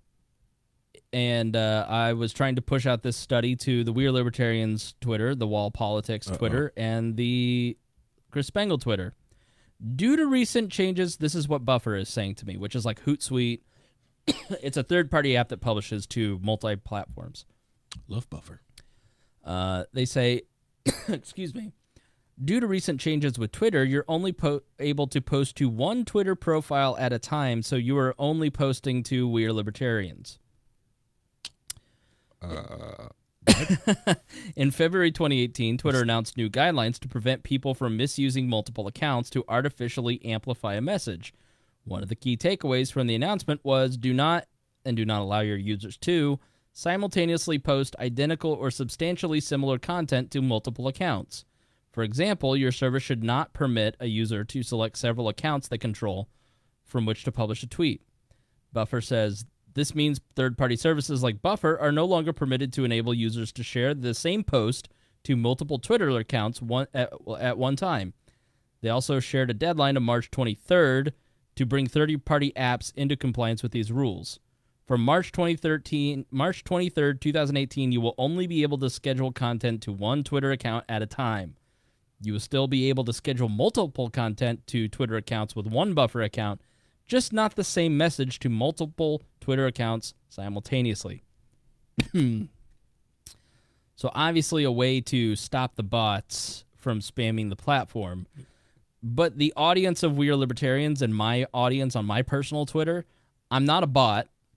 I'm not spamming the platform. It's two completely different audiences. This is... How does it stop a bot? How? Because I can easily write a program to go past that. That's super easy. I can push a thing to Buffer. I can set up a Trello page to copy all tweets that are coming from a different Twitter page, and then push it from to a different buffer account. Right. That's easy. I was like, what about IP address? That's super easy too. I can have multiple IP. I can, my VPS has multiple, IP addresses. That's super easy.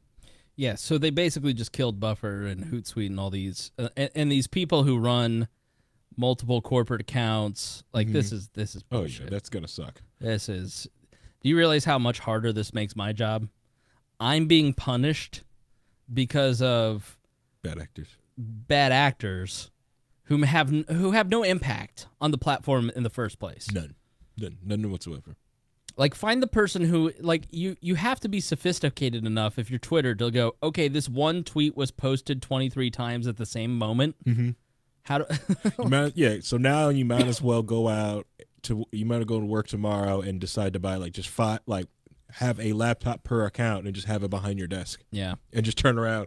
This is my blank account. This is my other account. What did you just so I can make the tweet here and then just turn my desk around and hit it 5 different times. All right. So they do nothing but tweet. These 5 laptops sit here and just tweet. That's all they do. All right. So looks like you've posted that one recently. Let's see if I can post it here. Probably not. We're doing this live. We're doing it live. We're doing it live. Yep. Can't add it there. Oh. Buffer's not allowing me to share it at all. Yep. Wow. This is really something. So anyways, back to the Western Journal. Which sucks because Buffer was was my my thing that I have that if I ever go off the grid so I can keep posted for several days. So New York Times versus the New York Daily News. Case in point, 2 rival publishers in New York City, the Post and the Daily News, are similar in many ways except for their editorial slants. The Post is well known as a right-leaning outlet, whereas the Daily News has an established left-leaning slant. For example, the Daily News recently ran a headline after the Parkland shooting that read, "Brave Florida survivors plan day of action for gun sanity and to call out blood on hands of NRA puppets." Headlines like that garnered the Daily News a 24.18% increase in traffic from Facebook, while the right-leaning Post traffic dropped 11% in the same time period. So let's see how they got this data. To conduct this evaluation, the Western Journal selected 50 publishers known to receive a significant amount of online traffic from Facebook. These publishers included traditional print or television outlets. The Western Journal then assigned to each publisher a number between 0 and 100 based on a media bias fact-check news site, a third-party website that analyzes publishers for political bias and places them on a continuum. The Western Journal checked the monthly Facebook traffic for each of these sources using data from global digital marketing intelligence company SimilarWeb and compared January traffic from February 4th through March 3rd, adjusted slightly for a shorter time period. So conservative publishers have been negatively impacted. The 25 on the liberal scale averaged a 1.8% increase in boosted traffic from Facebook, whereas the 25 on the conservative side had a 13.17% decrease on the other side. So it's just censorship, plain and simple. Yep. It is disappointing, but not surprising, I guess. Yeah, and it's going to cause these platforms to finally slip. And that's the one thing that was going to cause us, because the one thing that Facebook did it over MySpace is one, easy use, and the simple fact that it didn't feed you too much crap. Right. Yeah, MySpace was starting. It was feeding you all kinds of ad crap and all this other crap that no one wanted, and people jumped over to Facebook. Right. And also Facebook had this exclusivity.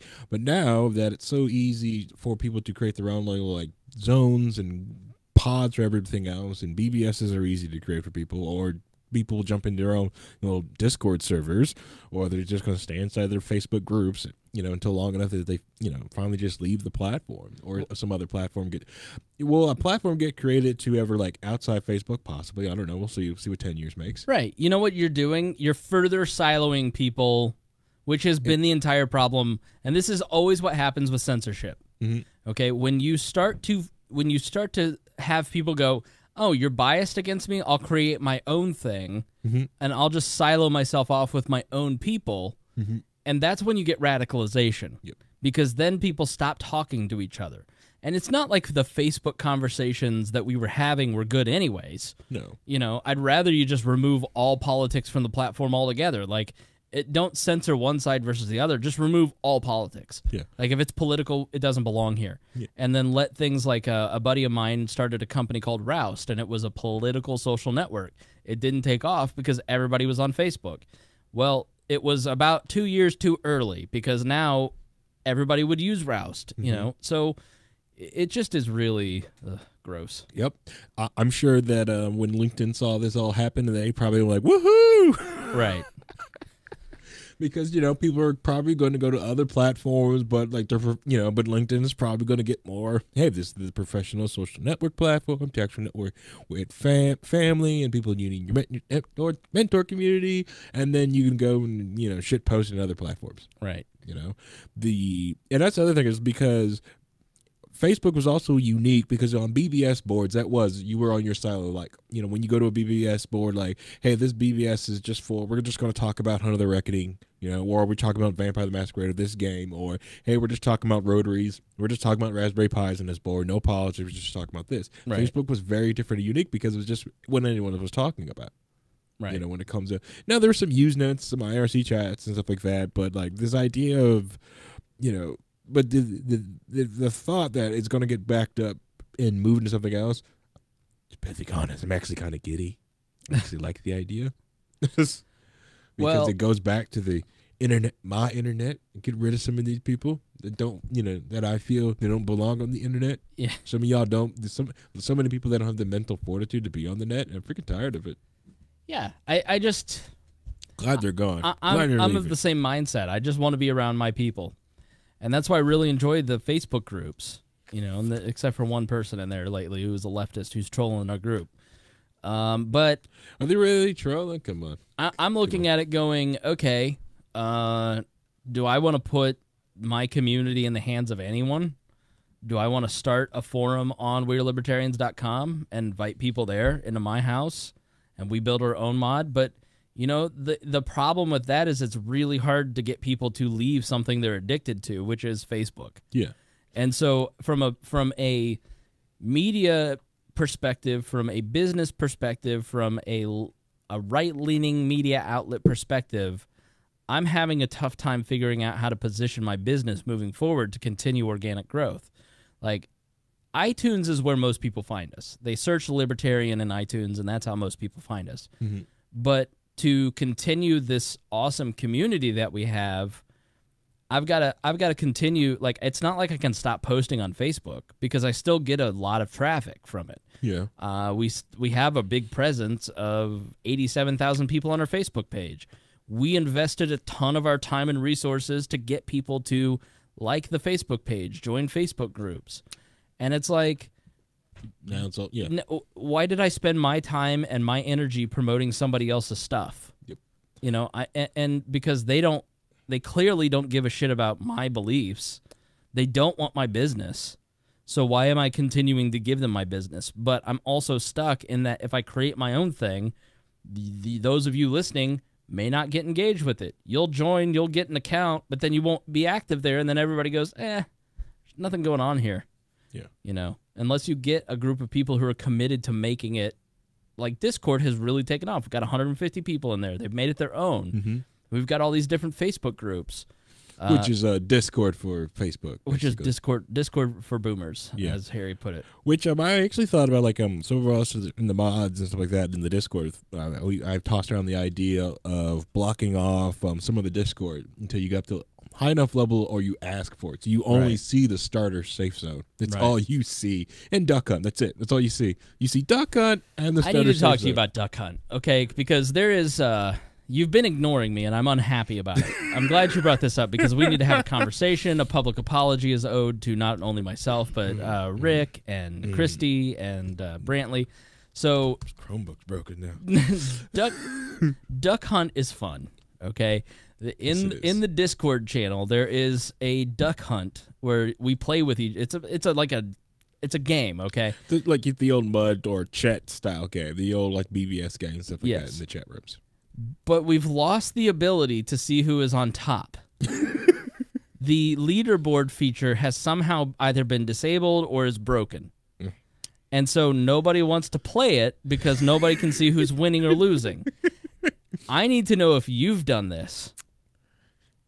First off, I did not do this. Okay, I believe you. I do know that the duck hunt has gone through a massive update last week. Yes, we know. And that's the other reason why I was updating, doing all these updates. Well, time to ignore this channel until the updates get finished, and hopefully the bugs will block out. I have personally messaged you, to which you have not replied, which is not how you treat Dear Leader.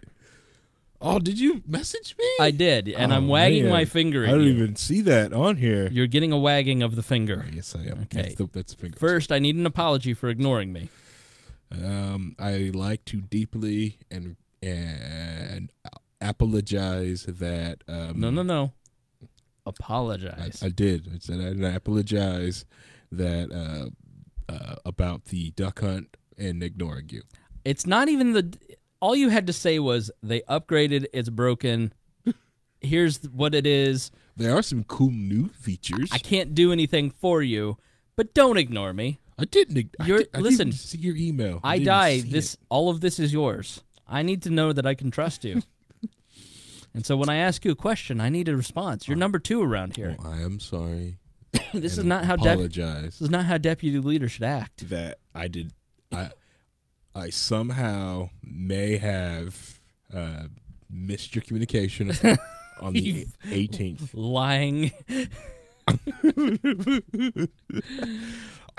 I just somehow, it must have slipped through the cracks of all the other Christy Avery has asked you about it. She is a $100 a month subscriber to this outfit. She demands answers. We do not ignore Christy Avery. I did get somebody that did plan, that did want to be wanted to take your admin rights and run as Duxar. Mm-hmm. We have a new member inside the Discord. They said they would gladly become the new Duxar and have admin rights and go into the chat program and do all the code stuff that they don't want to do for me. Well, they can share that with me. Yeah, that's what czars do usually. Czars usually don't share. No. I am the czar. Here's the thing that everybody in Discord needs to understand. I am in charge. This is We're Libertarians. This is my universe. I am Dear Leader. Look at me. Look at me. I'm Dear Leader now. I really think that, according to the Discord, Christy's over you, actually. I'm no. That's because she's horny. She's going to kill me in about 2 minutes when the YouTube chat. Yeah, but yeah, it's a lot of things are getting fixed in the duck hunt. It should be all the bugs and everything. The guy promises it should be done by this Saturday. Okay, it should be fixed. If it is still busted, I do know that I tested it out and did a new install on a different Discord server, and it does work. But for some reason, ours don't. And so I emailed him about that. Okay. But since we don't pay him, he'll move as fast as he will. Is exactly right. Yeah. All we needed to know was that our beloved game may one day be the same. It will as it was. Be this made a whole again one day. And so everybody loves that I'm the admin of Duck Hunt because I can spawn ducks. They do. Do they? They do. I actually have gotten a lot of what some would call complaints, but no one complains in the kingdom. That's because Rick Irvine takes it way too seriously. I do get some complaints that you spawn ducks for yourself. No, only occasionally. But if you look at the leaderboard, I guarantee I'm like 6th. But what I would try to remind them that it is your kingdom and it's your ducks that they have the permission to shoot. Of course. When I'm spawning ducks, I'm spawning like 8 in a row. Uh-huh. I don't have the ability to type bang. That's what you get interns, right? Honestly, Rick and Brantley are so quick at it that I can't even kill my own ducks. Is that what's going to happen when you get interns this year? You're just going to make them do duck hunt for you? Log in under this. If I really cared about winning, I would just give myself all the points. I would just make myself on top. It is a lot of fun to do that, by the way. I just want you to know that. It is a lot of fun to be number 1. It is. Michael Schulteis, I made him number 1 one day, and then he logged in. He's like, "Holy, what happened? I'm number 1." It's funny. So it's a lot of fun, and it's a fun way to just game and you know. And there's other games that I can get. If you guys are also out there and you know of other Discord fun game bots like that, just tell me that the duck hunt one was a recommendation. Someone recommended hey man, we got this duck hunt, this other Discord. I tried it out. This is a lot of fun. Yeah. And then I didn't know if anyone would want it, and I only put it in because things were messing up. Mr. Mises was messing up on the rank thing, and I added it, and apparently it's made a huge hit. So. All right, so final article, because we got to wrap up. We didn't get to half of what we wanted to, but that's why we have multiple shows. Commentary. What if Trump is right and there's no collusion? This was in CBS News on their commentary page. On Sunday morning, President Trump wondered in a tweet, what does Mueller team have 13 hardened Democrats, some big crooked Hillary supporters, and 0 Republicans? Another Dem recently added, why does anyone think this is fair and yet there is no collusion? What if Donald Trump is right? What if there's really no collusion? In one sense, the question is irrelevant. Paul Manafort's getting 305 years in jail. General Mike Flynn has been found out. Papadopoulos have been indicted. Mueller could essentially issue stacks of indictments whether Trump's campaign colluded with Russia or not. But for more than a year now, Democrats in Congress like Adam Schiff and liberal media outlets have promised Americans proof that Trump colluded with Russia to steal the 2016 election using hackers and propaganda. As one far left activist put it, back in October, Ezra Klein at Vox.com said, it's almost impossible to believe that there wasn't collusion between Trump's operation and Russia. Even now, 2 out of 3 Democrats still believe Russia actually tampered with the polls to steal the election from Hillary Clinton. With Trump declared guilty by the Democrats and all but convicted in the press, what happens if Mueller confirms the findings of the Republican-controlled House Intelligence Committee that there's plenty of Trump campaign incompetence, but no collusion? For people who hate or love Trump, it won't matter. They've already made up their minds. But for the majority of casually politically Americans who already think Washington politicians are worse than lawyers and used car salesmen when it comes to very low ethical standards, that is an attack on Nick Sarwark, who is both a lawyer and a used car salesman. And when it comes to very low ethical standards, what will conclude if they're told that the whole point of the investigation from the beginning was based on a baseless charge? Many are likely to think that if there was no collusion, then the entire story really was the witch hunt President Trump keeps telling them it is. He will have turned out to be right, no matter how many other things he did wrong. I believe that is the reason Trump stepped out on his own good news about the McCabe firing. Why he didn't do what many, myself included, considered the smart move. Let the McCabe firing speak for itself. Then he had a wild weekend. Won't read his tweets. You can go look at it. Trump sent out this just as the Russia story hit a profound and pro-Trump moment. Andrew McCabe, whose wife really did get $675,000 in combined donations from a PAC controlled by a Clinton ally, Terry McAuliffe, and from the Virginia Democratic Party, which was also associated with McAuliffe, probably should have recused himself from any Clinton-related investigations. But he was fired, not by Donald Trump, but at the recommendation of the FBI's Office of Professional Responsibility. The head of that office is Candace Will, who was given the job in 2004 by then FBI Director Robert Mueller. The OPR reportedly acted on allegations that McCabe showed a lack of candor. Is there a nicer way to say liar than that? Uncovered by the Inspector General Michael Horowitz, who was appointed by Barack Obama. For everyone other than fringe conspiracy theorists, how dare you, the evidence of McCabe's bad behavior is indisputable. Even Representative Schiff, the tip of the Democrats' partisan spear on Russia, concluded Sunday that McCabe's firing may have been justified. That should have been the headline. Instead, Trump tweeted and took it away. As national security reporter Eli Lake put it at Bloomberg, McCabe's firing wasn't political until Trump made it political. Once again, I tend to agree with Lake and others who think Trump's missing the mark by making the story anything other than the Democrat inside the FBI fired for fouling up Trump-related investigation. Focus now turns to other partisan actors in the FBI. There's a direct line from McCabe to Peter Strzok and Lisa Page and Bruce Orr, all of whom are anti-Trump partisans and engaged in behavior that raises legitimate questions about their trustworthiness. And that extends to the trustworthiness of the Obama FBI that sought a questionable warrant to spy on Trump, based largely on information from Hillary Clinton's campaign. Trump appears to be acting on assumption that collusion is his silver bullet. Keep everyone focused on that question so that when the verdict comes back innocent of collusion, Trump can declare himself not guilty of any other charge by default. After all, if the collusion allegation was bogus, isn't the entire investigation? That's Trump's case. And it's likely to make sense to the vast majority of Americans who've been promised a collusion story that Trump's enemies can't deliver. Yep. Perfectly summed all of it up. Mm-hmm. And it's almost like it's setting it up so the investigation will go through most of his presidency. Yep. To help out, like to mostly tie it like a albatross around the Democrats' neck for each election. Yep. They talk about the Benghazi witch hunt where soldiers died, but they keep going off of this witch hunt right here. Yep.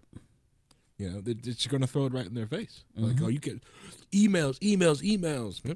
Conclusion, collusion. Which you're, oh, look, It's like, granted, saying like just because one side did it, the other is like, no, it's a great move to just cancel it out. That like, well, what about our emails? Well, what about the Russian collusion? So much whataboutism.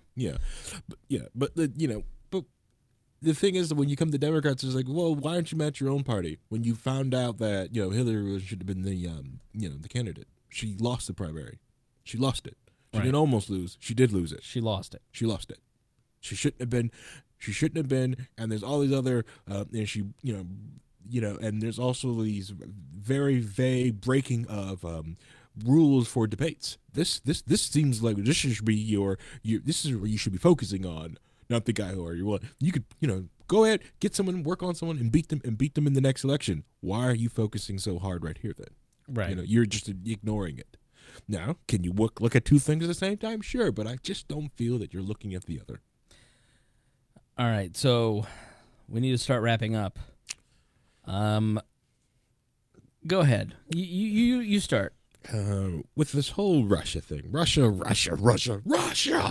But it keeps popping up into all the feeds, and I think when this whole nerve agent attack thing finally gets all wrapped up, we find out what the real heck is going on.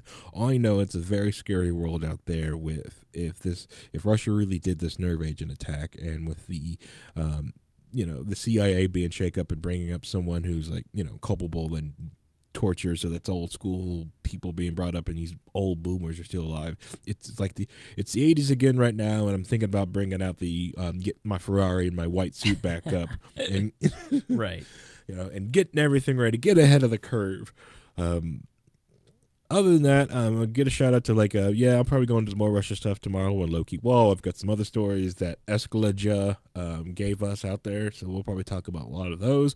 Friday, hey, I'm healthy again, Celebrity Chill at Triton again. I'll be back out there. I will probably, I'll be there. We'll probably IRL stream if I can get some tea time. Also, when it comes to getting out there, going the other candidates, I want you to say that Paul Copeland has taken that process out of my hands, and he's process owning it, and he's owning the new process. He did a lot of good work 2 weeks ago before I got whole sick, and he's done a lot of work at it, and he's done some really good work on it. He has, and I've emailed everybody that's emailed me about starting a Liberty and Chill in their area. And we'll be back with you soon. And, excited to get that off the ground. We've got a lot of cool things going on, and we want you to be a part of it. We not only build this because we love doing it. Like, the reason we do this podcast is that we enjoy it. Mm-hmm. And we enjoy talking with each other and hanging out and, it's the glue of our friendship group. Yep. The second reason we love doing it is because we get to talk to listeners, and we get to become friends with you guys. Mm-hmm. And it has enriched both of our lives, because we've been able to befriend so many of you listeners. So don't be shy. Join the Facebook groups. Don't join the Discord channels. Mm-hmm. Let's pal around a little bit. Yeah. If you guys see me in in a chat room and we're talking away, do not be shy. Jump in the voice chat. Come talk to us. Yeah. Even if you don't want to say anything, you want to inject a few words. We had several different people. I'm not going to say their names here on the podcast. I don't know if they're Paul Copeland. Up enough, not Paul. Christy Avery. Not Christy. Christy has not jumped in voice chat, but one of these days I'm gonna I got this really cool project for Christy, but I've got to get it out there to.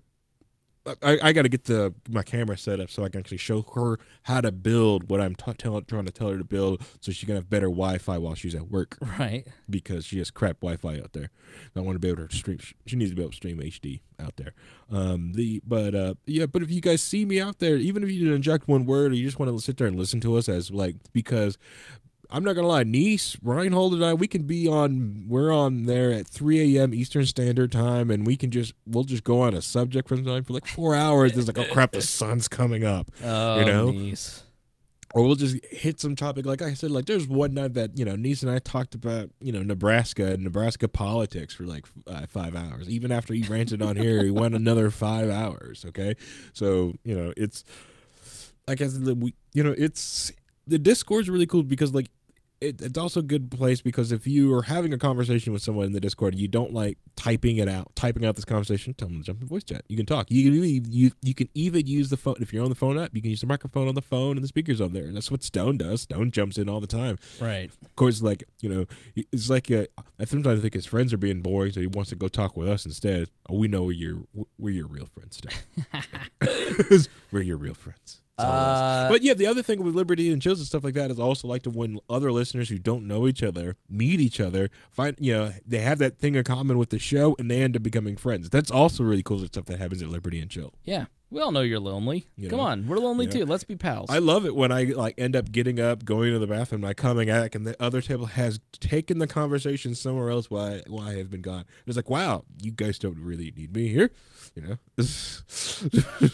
But it's awesome. I love it. It's also that whole community aspect. I also know that you're not alone too out there in the world screaming into a microphone. I have launched a war on boomers, as you all know, and we had a large skirmish last night. We were going to do this as a topic, but it's too big and too complicated. Boomers. So, as you know, we have a great podcast called The Boss Hog of Liberty.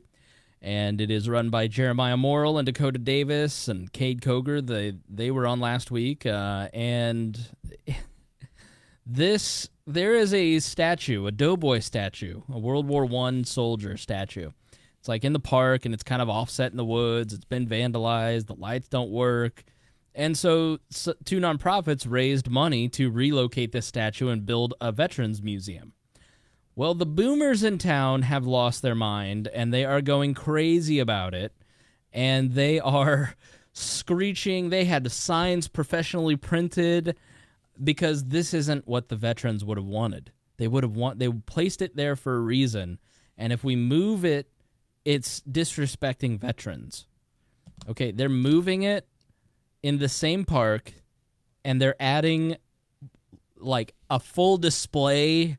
It's not just like a statue in the woods now. It's going to get its like concrete all around it and flags and like it's going to be right. And there's a small amount of grant money, but most of it was privately raised. It's been this spearheaded project by this one person. Mm-hmm.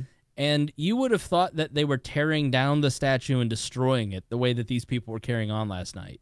And so I posted a photo of them and basically said, this is real boomer behavior. Like, do you not have poor people in your town that you can feed and clothe? Do you not have victims of domestic violence that you can save? Are there not sex slaves that you can rescue from trafficking in your town? Meth, heroin. Do the police in your department need things? Do they need money raised? Like, those are real issues. The moving of a statue is not an issue. And only baby boomers have enough time to sit there and fight City Hall over the movement of a statue 500 feet or whatever it is. Like, millennials are too busy trying to clean up the mess of baby boomers. Gen Xers are too busy trying to not be forgotten to give a shit about the moving of a statue. Like, it's one thing if you're disrespecting history by tearing down and destroying the statue, and that's not what they're doing. And you would have thought that I had said that we should genocide baby boomers. I did, but that was besides the point. It's beside the point. I backtracked a little bit. I walked that back after Tanner came in. Tanner Purdue went a little too hard in the paint on the post, and he like Tanner. He was like, we need to destroy them. We need to kill every baby boomer. I said, no. Burn it if we have to. Yeah. Let's just round these people up and deport them because they're not participating in their society. All I'm saying is put them in some sort of camp. Yes. Exactly right. Old camp. Mm-hmm. So if you want to read through the post, it's pretty funny, and they really take me to task. And some of the boomer anger is very funny. I'll put it in the show notes. You can go and like that. And we'll have full coverage of the Doughboy taking place and the boomer arguments and my nuking of Newcastle on the Boss Hog of Liberty. I will not be there, but they will be talking about it. So make sure you check that out Thursday night after you've watched the live stream of We Are Libertarians. Still don't know why they've chosen to compete against us, Harry, but It's Boss Hog. He does what he wants. He does what he wants. You know, he's got high hopes. So Probably save $10 a year on hosting by streaming on Thursday nights. Knowing Boss Hog, he probably found that out. He's like, wait a minute. You know why Jeremiah and Sarah went to New York City? Why? Because they heard there was a nickel on the ground. Oh,